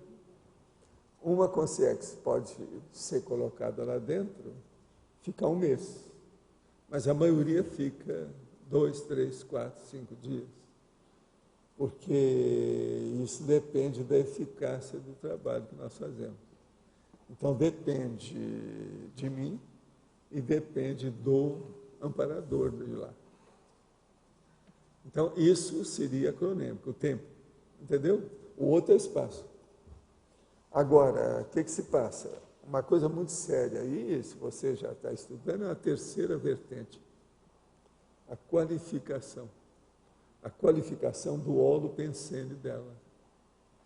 A tendência, por exemplo, que eu noto comigo é o seguinte: na OFIEX eu sou melhor do que eu sou. Esse me entende. Na OFIEX eu sou melhor do que eu sou, no meu normal. Mas melhor do que você... A qualificação do holopensene. O meu holopensene da OFIEX é superior ao meu holopensene médio. Da CON, sim. Mas e do Zéfiro, por exemplo? O seu holopensene... Não, eu estou falando tudo. Você envolve tudo aí. Lá é melhor. Agora, lá é melhor não é por causa disso. É devido ao processo do laboratório. A acumulação de trabalho. Entendeu? Lá é muito mais purificado. Você já pensou que a OFIEX não precisa de nenhuma moça entrar lá com a bacia, a vassoura e o veja para limpar? Você não acha que isso é o máximo? Você já pensou que lá não entra ninguém a não ser a gente? E quem a gente leva? Você já pensou que não existe uma base intrafísica dessa qualidade? Todas elas entram inseto, entra opção de coisa. Por mais que você purifique. Viu, João? Até na sua, as formigas entram. Mas então pensa nisso, o processo da qualificação. Só isso aí muda. A situação é diferente. A OFIEX é como se fosse um bolsão entre a intermissão e a intrafisicologia. Se você começar a pensar assim, isso vai induzir uma série de ideias novas na sua cabeça. Você entendeu, né? Então, bolsão intermediário. Então, lá não entra assediador, só entra assistido. Não, lá é o que mais entra é assediador. Não, tem, mas assistido. Mas ele é assistido. Pois é. Assediador assistido. Assediador de vez. De vez. Ele está de vez. Ele não é mais verdolengo do jeito que ele era, nem maduro. Ele é de vez. Está começando a deixar de ser. Então, por exemplo, se a gente for levar o Arlindo lá, ele pode ir, que ele está de vez. Não é isso? Arlindália. Já é um local que está de acordo com ele. Não, mas ele vai deixar de ser covarde. Ele vai fazer a próxima agora. Ele vai fazer. Quer apostar comigo como é que você vai fazer? Eu estou apostando com outra pessoa. Você já pensou como é que é? Ele vai fazer tudo para não ir, ele vai. Entende? Isso é terrível. Você dá o conto em tudo, mas acaba indo. Você vai ver. A próxima você vai. Olha aqui, não adianta arranjar desculpa que você tropeçou e machucou o Alex, o dedão, não adianta.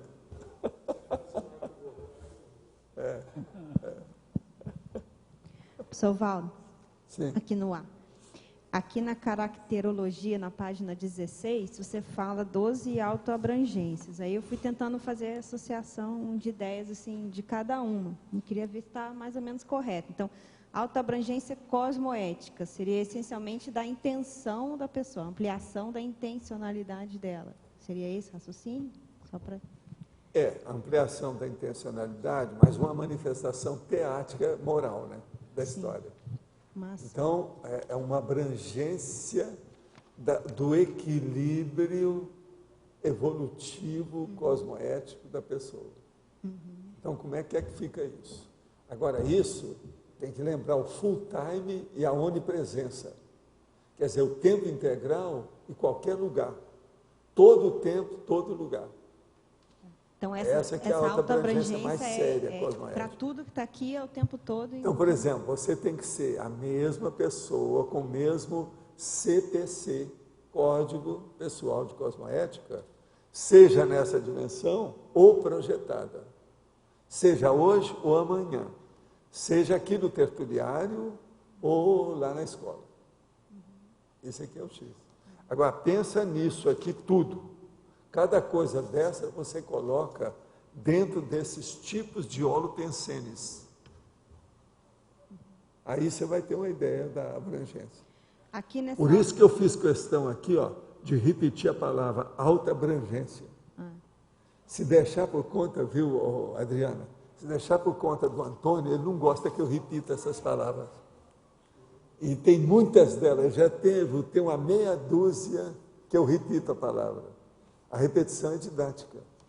Ele corta tudo, se deixar por conta dele, na revisão ele corta tudo, ele quer deixar puro.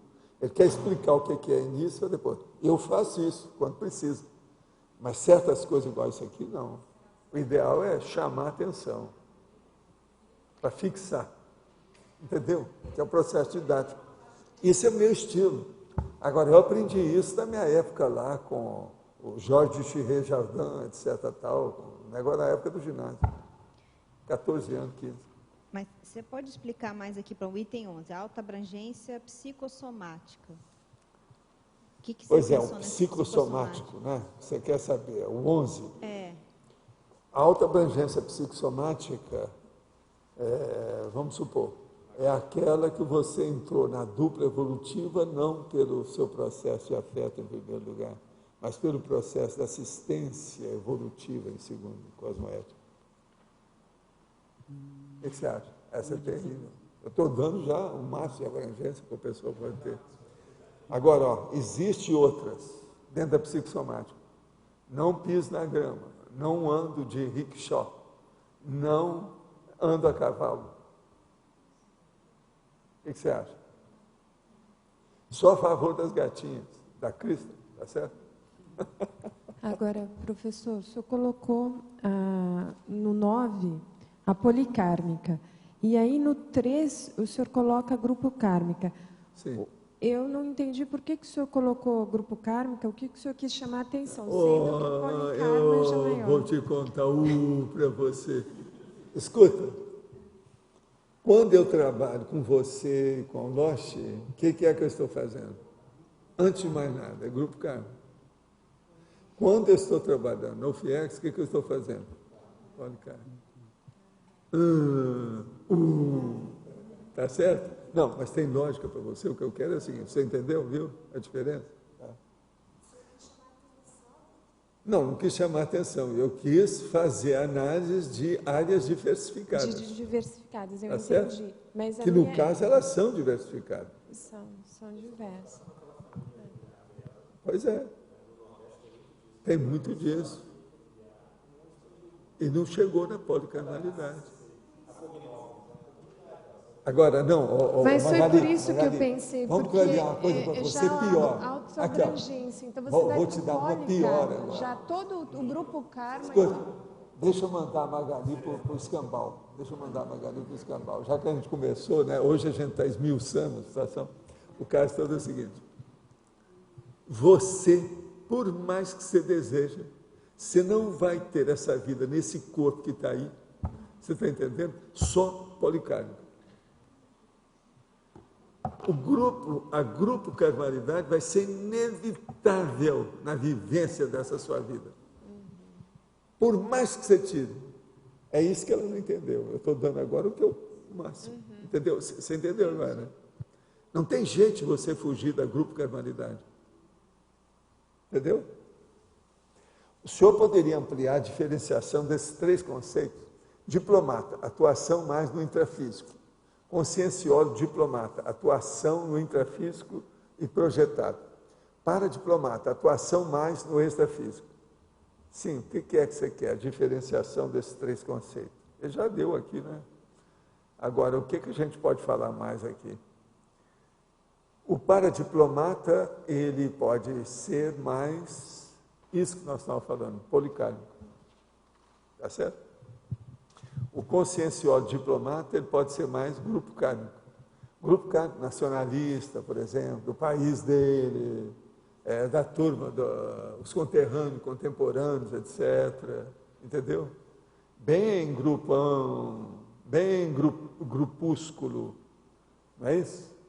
Já o paradiplomata, ele é mais policármico.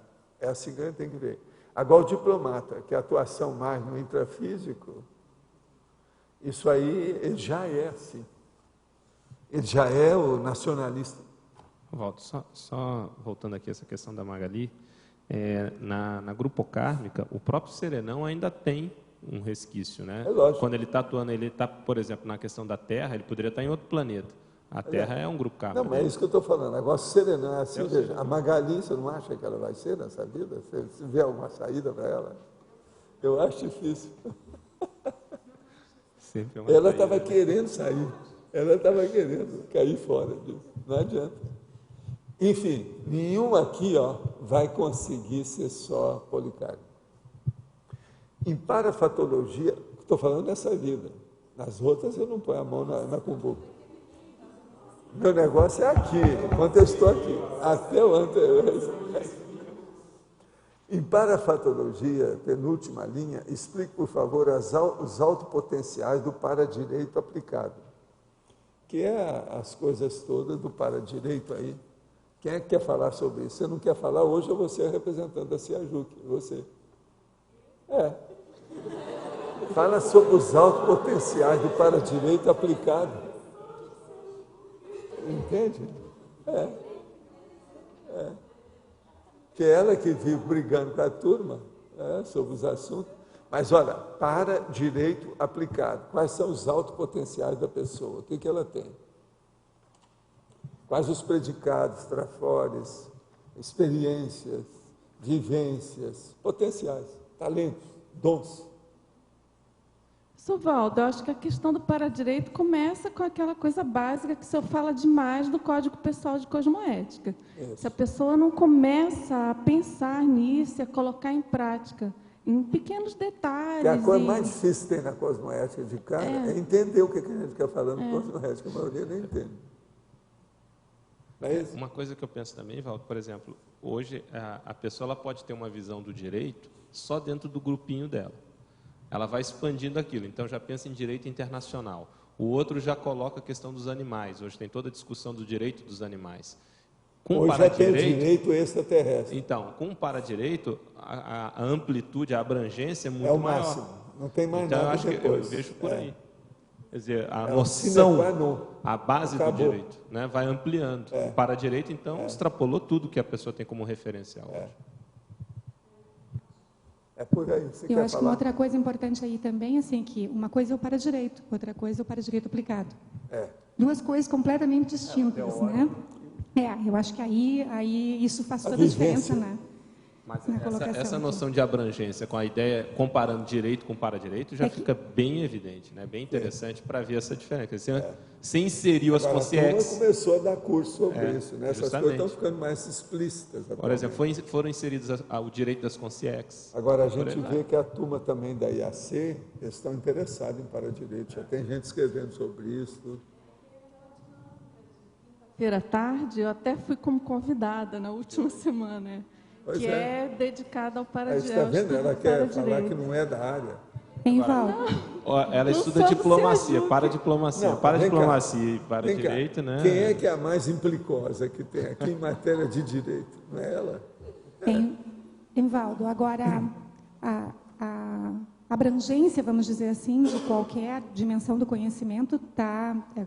A gente pode dizer que qualquer área aplicada é sempre mais abrangente de qualquer outra área que não seja aplicada, certo? Ou que tenha a possibilidade de ser, mas não seja. Ou seja só de gabinete, ou seja só interlocução, certo? Quer dizer, a abrangência está sempre associada quanto mais aplicabilidade, mais abrangência, não é? Na infância e adolescência, durante debates, quando estava sendo doutrinada por meu pai para tornar-me espírita, Eu era com frequência acusada, em tom pejorativo, de ser panteísta. O senhor que já foi espírita sabe explicar o porquê dessa condição de pejorativa? O caso todo é o seguinte: a tendência da criança, que você era na infância e adolescência, a tendência da criança é materializar e corporificar todos os conceitos e ideias que vêm na cabeça dela. Então, o panteísmo para uma criança é muito mais fácil. Então, tem até aquela criança que eu vi, que ela perguntou para uma pessoa que está junto de mim, me conta, se a gente está aqui no corpo do Deus, então ele deve ter pensado, aquele menino pensou tudo, que o cosmos todo é o corpo de um homem, por exemplo, entende? Então ele perguntou assim, afinal de contas, nós estamos nos intestinos ou estamos no cérebro? Você vê que ele pensou muito para chegar nisso. Era o processo do panteísmo. Tinha sua relação, até um certo ponto. Então, quando essas doutrinações, o povo quer colocar demais o problema de corporificar essa ideia de Deus e tornar o Deus homem, entendeu?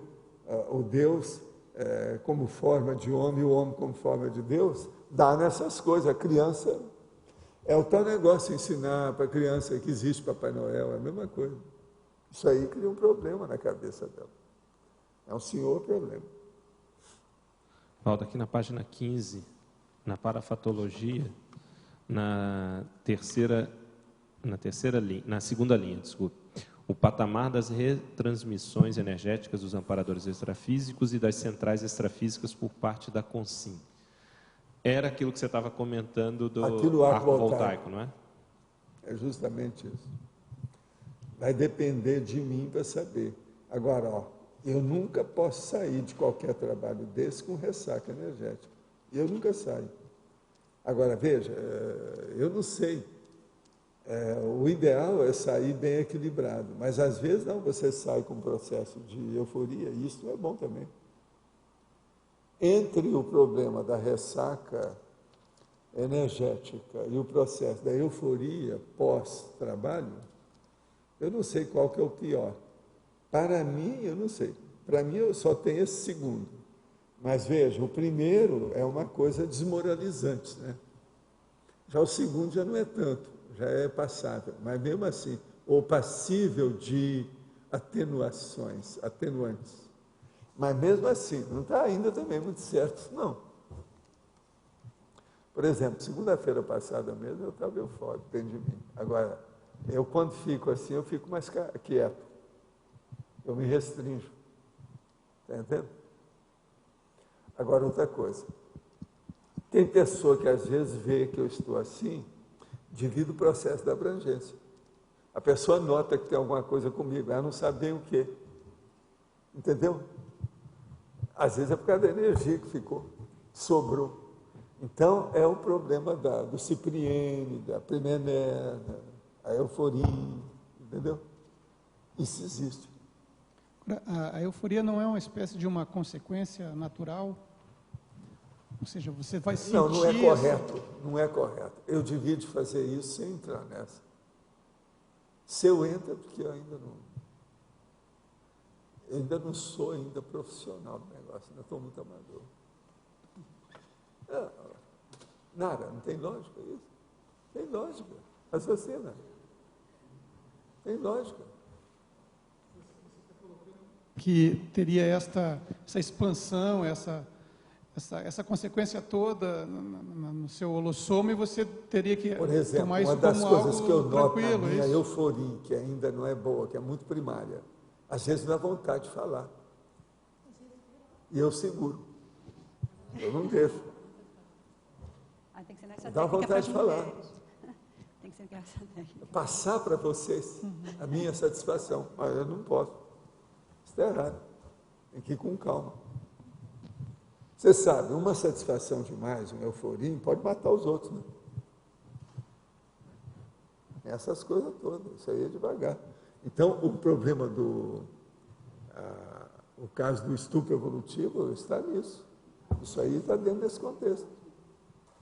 A gente tem que estudar isso. Agora, eu, conforme o dia, às vezes eu tenho uma série de ataques desses, mas eu clefo, eu encroo o processo, eu neutralizo, eu aborto. Você está entendendo? Eu seguro tudo, para não perder tempo com isso. E aí faz o quê? Canaliza mais ainda para a produção? Escuta, eu acho, Nara, que euforim é a mesma coisa da fantasia, de ideia da pessoa, o devaneio, etc. Até um certo ponto. Às vezes é isso. Pensa por aí, você vai me entender mais. Mas a euforim, ela gera na gente um excesso de combustível, como se você tivesse muita vontade de fazer muitas coisas. Não é combustível, é o excesso de combustível que está transbordando. Certo. E aí o que você Porque faz? o combustível você já tem. Sim. Agora, a hora que ele começa a transbordar, a euforia é isso, é o transbordamento. Ok, na hora do transbordamento, como é que você utiliza isso produtivamente? Produzindo mais ainda? Não, porque eu já estou ali e aquilo está dentro. Pois é. É como se fosse um corpo estranho, a situação para mim. É isso que eu penso hoje. Em várias coisas. E aí, por exemplo, um negócio sério que tem na euforia é o problema dos pós-fácios dos originais. Está entendendo? Quase sempre, se eu não tiver cuidado, eu tenho isso. Por quê? É como se eu tivesse aberto os canais, mas não cheguei lá porque eu estou trabalhando aqui. Na hora que eu vou para dormir, que acabei com o meu material, eu entro nos canais. Você está entendendo como é que é? Na abertura que foi feito o portal. Aí vem a catadupa de ideias, a avalanche. Você está entendendo? De Neo Verponza, etc. Tudo em cima. E isso... Aí sufoca, então, asfixia, entende? É galopante. Sim, aí então, vamos dizer, a lógica que a gente tem de usar é isso também passa... Não, o negócio é o equilíbrio. Eu gosto do processo atualmente porque tudo é, para mim, um teste. Né? Teste de equilíbrio. Teve um dia desse, nós estávamos discutindo aqui, me deu um processo de euforia violento. Agora, eu só falei que tinha umas consciências aí, só falei na hora. Não tinha nada a ver com o que estava sendo falado? Ou não, tinha? Transcendia, né, o processo. Sim, sempre é assim, né? Aqui, de vez em quando, dá isso. Mas, olha, aonde dá mais é a hora que eu estou sozinho. Agora, por exemplo, nunca me deu na UFIEX. Não. Não, porque eu acho que eu estou fora do corpo.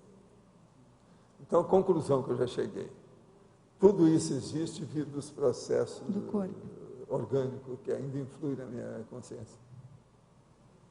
Tem lógica isso para vocês? Tem?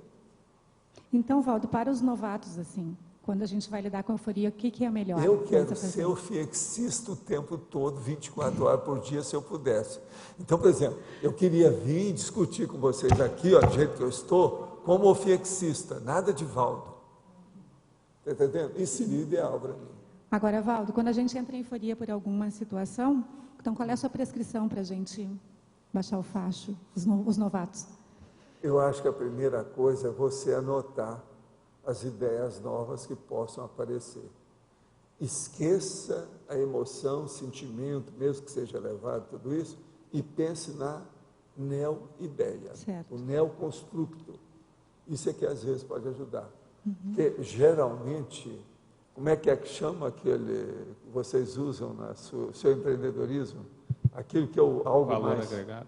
O valor agregado, é o plus, é o surplus. Tem vários nomes para isso. O upgrade, é isso que eu chamo há 50 anos de moldura. Isso é uma moldura que chegou no caso aí, é uma moldura muito trabalhada. Você está entendendo? Mas é moldura. Agora, que mecanismo acontece nisso? Agora você está falando, faz todo sentido, porque às vezes, por exemplo, tem uma ideia ou alguma inspiração e isso tem um conteúdo muito importante, significativo, e eu fico eufórica. Aí eu começo, digamos, quando eu vou fazer um registro sobre isso começa a se prolongar, porque a ideia começa a ficar mais clara. Agora, o problema, e logo isso passa. Você tem que deixar que o neoconstructo domine a euforia. Pois é, mas é o que eu estou dizendo. Se você conseguir fazer isso, você já está começando a superar. Então, mas isso que eu estou falando, Valdo, faz todo sentido, porque quando eu chego a terminar toda aquela ideia, eu já não estou mais nesse estado. Já passou aquele estado. Não, geralmente você nem quando termina, às vezes no meio do caminho. Já passou, exatamente. Você já dominou o caminho, você já viu tudo o que vai acontecer na sua ideia, que você vai grafar. Até lá, você já sabe tudo. Sim. Então não seria uma contenção desse transbordamento, seria mais uma canalização. Agora, só vou te dar agora um extra. Você já procurou fazer isso por você? Fazer isso o quê? Por você? Não, acho que não. Aí é que eu chego. Isso é que é importante. Eu faço isso quando eu quero. Como assim? Eu entro em euforia, se eu quiser, devido ao problema dos pós-fácios, dos originais. Você sabe o que é pós-fácios originais, né? Você ouviu falar isso aqui? Sim. Eu estudo isso. Isso foi uma das primeiras coisas que eu falei aqui há 7 anos, não é isso? Agora, sim, faz todo sentido o que você está falando também. Agora, é claro que eu, por exemplo, nesses momentos que são momentos produtivos, melhores, teu texto é melhor, tudo fica melhor. Na hora que você estiver trabalhando, você não está com nada, você se prepara e começa a ver e captar. É como se você fizesse uma evocação. Você vai entrar no processo. Eu já pensei nisso, Valdo, olha só. Agora, você tem que dar um jeito de substituir a euforia pela ideia nova. Então, se uma coisa casar com a outra, você está perdido. Você vai bagunçar tudo, vai jogar fora a possibilidade. Agora, assim, às vezes, né, você vai fazer tentativas e não consegue reter aquela condição, vamos dizer. O que a gente faz para reter melhor aquela condição, para poder repetir essa condição? Porque, por exemplo, você faz isso, você vê que aquele texto é um texto inspirado, você vê que o problema, que o processo dos amparadores está muito... Você tem que lançar mão da técnica de examinar o que é que tem levado ultimamente você a isso.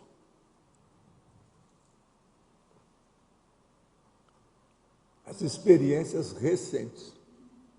Uhum. E você caracterizar quais são as experiências, as variáveis. Certo. O que levou? Por quê?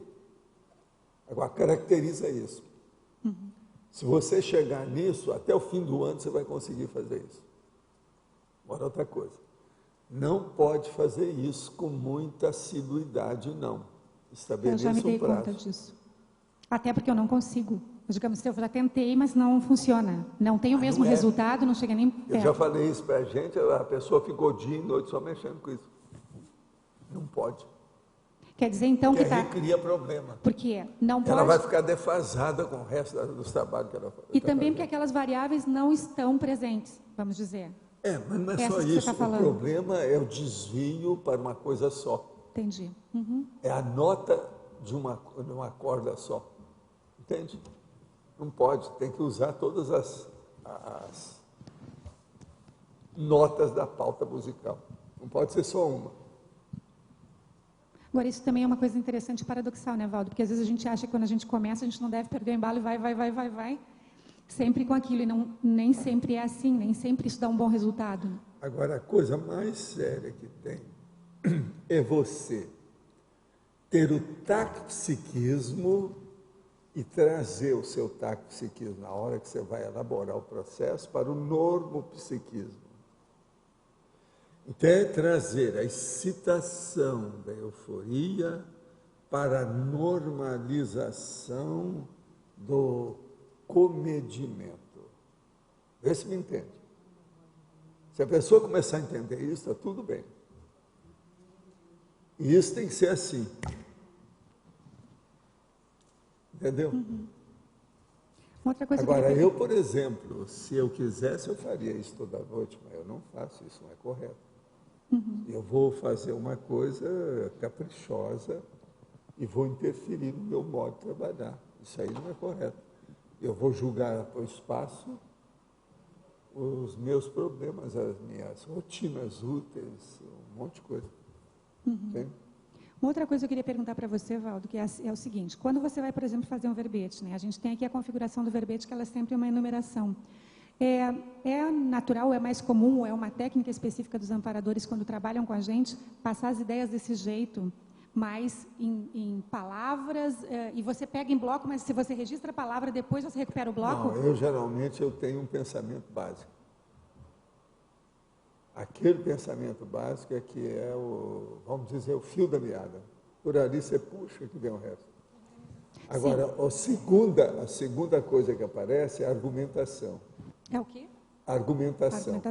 Esse pensamento básico, ele leva para uma argumentação que mostra uma ideia nova dentro do meu contexto. Então, aí vale a pena desenvolver. Agora, a terceira posição que eu tenho é, depois que eu montei a ideia básica, o plot, aquele arcabouço está montado, eu vou ver o que eu já trabalhei com aquilo até aquele momento. Entendeu? Sim. Agora, se o negócio transcende tudo que eu tenho, então o nível de originalidade é maior do que aquilo que a gente está pensando. Entendi. Porque o meu material é muito antigo, né? É muita acumulação de muitos anos. Sim. Eu arranjar uma coisa nova nisso, não é fácil. Porque a impressão que eu tenho é que o diálogo, vamos dizer, quando ele acontece assim numa situação de vigília com os amparadores, que você vê que a ideia é uma ideia que desponta à frente do que você está acostumado a pensar, ela não vem como um diálogo muito devagar. Pelo menos comigo acontece assim. São muitas informações. Não, e aí eu não sei se é porque eu tenho. Chega tipo enxurrinho. Isso. E aí eu não sei se é porque eu tenho a impressão de que eu vou perder, então eu tenho que registrar pelo menos um pouco para depois recuperar o bloco. Uma vez perguntou para mim, se você encontrasse com o Serenão, e o Serenão quer ajudar você, o que você ia pedir para ele? Eu falei assim, eu queria que ele me desse 500 ideias originais ao mesmo tempo. O cara calou a boca na hora. Eu falei assim, já estou sabendo o que você quer com o Serenão. Eu quero 500 ideias originais, que eu não conheço, que eu não sei nada. Agora, eu pago o que quiser. Eu dou um pedaço da... O que você quer? Quer a mão esquerda? Eu dou. 500 ideias originais básicas para ajudar o povo. Ditárias, é lógico, né? Senão não adianta nada. Tem que ser. Mas, olha, faz força, você está no caminho, é por aí. Walter, você poderia falar aqui no... Desculpe só ver aqui. Página 14, na fatologia, penúltima linha, a abrangência da aglutinação pessoal homeostática. O caso é o seguinte, vamos entender. Aglutinação pessoal homeostática. Você tem que estar irradiando energia só positiva, sadia, tudo equilibrado. Isso, para acontecer uma coisa dessa, isso tem que ter uma raiz muito profunda. Então, é coisa de todo dia. Aquilo tem que entrar como se fosse dentro de uma rotina sua. Senão, você não chega lá. Então, essas coisas, essa aglutinação pessoal homeostática, ela começa pequenininha. E aquilo vai expandindo até chegar na abrangência grande. A alta abrangência que nós estamos falando já é aquela de profissional, a grandona. Por isso que aqui está no fim da situação. Logo em seguida eu falo, a autovivência do universalismo. Depois a holofilosofia prática pessoal. Mas na questão da aglutinação, quer dizer, aglutinar outras pessoas, o processo? Não, é a aglutinação de tudo, não é só outras pessoas, não. É o holopensene, porque o holopensene, a tendência dele é aglutinante, mas com triagem. Ele seleciona e joga fora, que é o problema da egrégora. Ele não deixa entrar nada que seja diferente daquilo que está lá dentro. Por isso que ele mantém. Você está entendendo? O nível, o equilíbrio de um holopensene, é muito difícil você mexer nisso. Entende? De fora para dentro. Porque ele se mantém, ele exclui, ele faz a auto-exclusão daquilo que chega. Se o negócio não presta, ele não admite. Entendeu?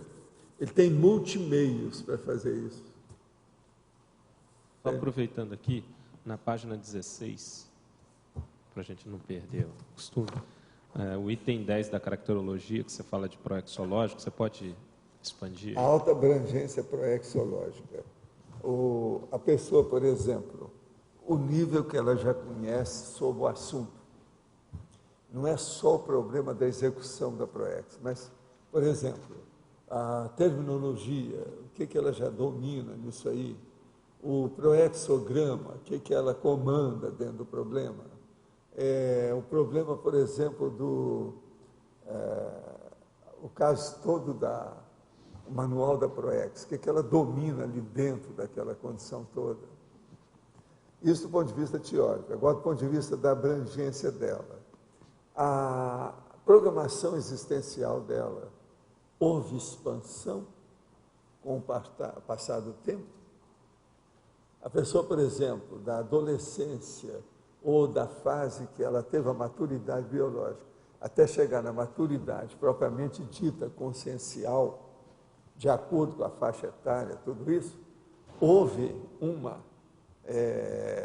melhoria na marca de excelência da execução da PROEX? O problema todo é melhorar essa marca, essa performance, esse desempenho. Houve ou não houve? Aí a pessoa que tem que ver. Como é que fica? Agora, essa abrangência, por exemplo, tem uma coisa séria que a gente pode perguntar na PROEX. A sua execução da PROEX está atingindo mais gente em matéria de assistência? Isso aí só já é um resumo de tudo. Se a pessoa souber responder isso, só com essa questão ela já tem uma ideia geral de tudo. Tem lógica isso? Faz sentido para você? Walter, e com relação ao parapsiquismo, como é que a gente pode pensar se a gente está se desenvolvendo, pensar mais nisso, investir mais nisso para desenvolver mais? Com o parapsiquismo, sua vida toda tem que ter melhorado. Olha se tudo melhorou. Agora, essa melhora não é melhora física, não. É melhora intraconsciencial, que reflete na sua vida. Então, por exemplo, sua capacidade de... Escuta, aquilo ali, ele deixou cair? Então, ele vai ter que voltar. Então, você segura aí para nós. Mas a pessoa é o seguinte, o processo é íntimo, para ver se ela, a personalidade, já conseguiu ser comedida com maior equilíbrio naquilo que ela tem. Se ela já está começando a vencer toda aquela grossura dos megatrafares que até ontem dominava a vida dela. O parapsiquismo tem que ter mudado isso. Outra coisa, os contingenciamentos provocados por algum autoconflito, eles têm que ter diminuído. Você está entendendo? Então, uma coisa boa que a pessoa pode fazer é o seguinte, é perguntar para si mesma, nesses últimos 6 meses eu passei sem dormir pensando em alguma coisa? Eu estou falando é passar sem dormir meia hora, não é a noite inteira, não. É passar sem dormir pensando meia hora na hora de dormir, que aquilo está chateando a pessoa. Entende? Então, são coisas assim que vão clarear, tem lógica. O problema é esse. Agora, isso influi em tudo que a pessoa faz, naquele momento evolutivo dela. Então, os nossos comerciais, por favor, estamos na hora. Obrigado. As pontuações de hoje, tivemos 17 votos online, 18 perguntas respondidas online, 20 perguntas presenciais e 18 assinaturas no livro de presença. Temos uma solicitação de aviso, né, de divulgação do curso da Sinvex. Então, o curso é Casuística Invexológica, onde os debatedores irão comentar, discutir sobre as experiências com a Invex. Será dia 1 de agosto, né, das 19 às 22 horas, no Salão do Discernimento, e o investimento está custando R$20. Nós queríamos também, por parte do tertuliário, colocar um aviso, assim, as pessoas que estão participando durante essa fase, que nós estaremos abrindo, né, o tertuliário das 12 às 12h20, tá? Para a gente combinar esse horário de entrada aqui. Você já acabou? Eu posso falar uma coisa final para encerrar aqui o nosso? Tem só a votação. Ah, tem a votação. Não, deixa eu falar primeiro, depois você fala. O caso é o seguinte, hoje nós temos aqui uma comemoração muito séria, un petit comité, seríssima. É o aniversário da Kátia.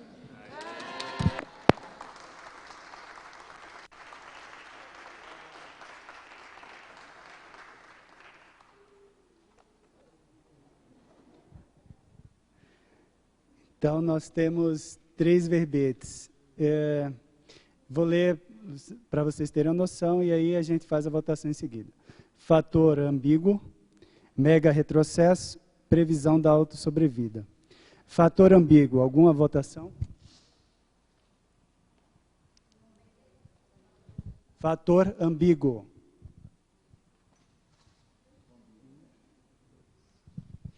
Mega retrocesso, alguma votação?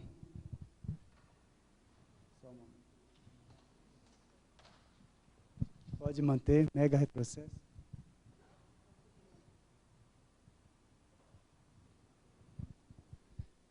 Previsão da autossobrevida. Alguma votação?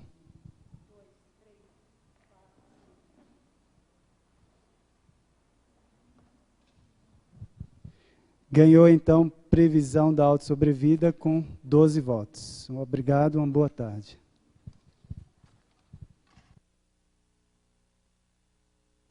Bom, pessoal, ainda temos 5 vagas para o curso de amanhã para os teletertulianos e tertulianos do Consim Cobaia do Conscienciograma. Quem quiser participar, o curso começa aqui no CAEC às 19 horas. Todos estão convidados, desde que não estejam com sintomas da gripe suína, nem resfriados em geral, tá certo? Quem quiser participar, é só se inscrever aqui no CAEC. Obrigada. Qual que ganhou? Previsão da autossobrevida com 12 votos, o verbete de amanhã. Boa tarde.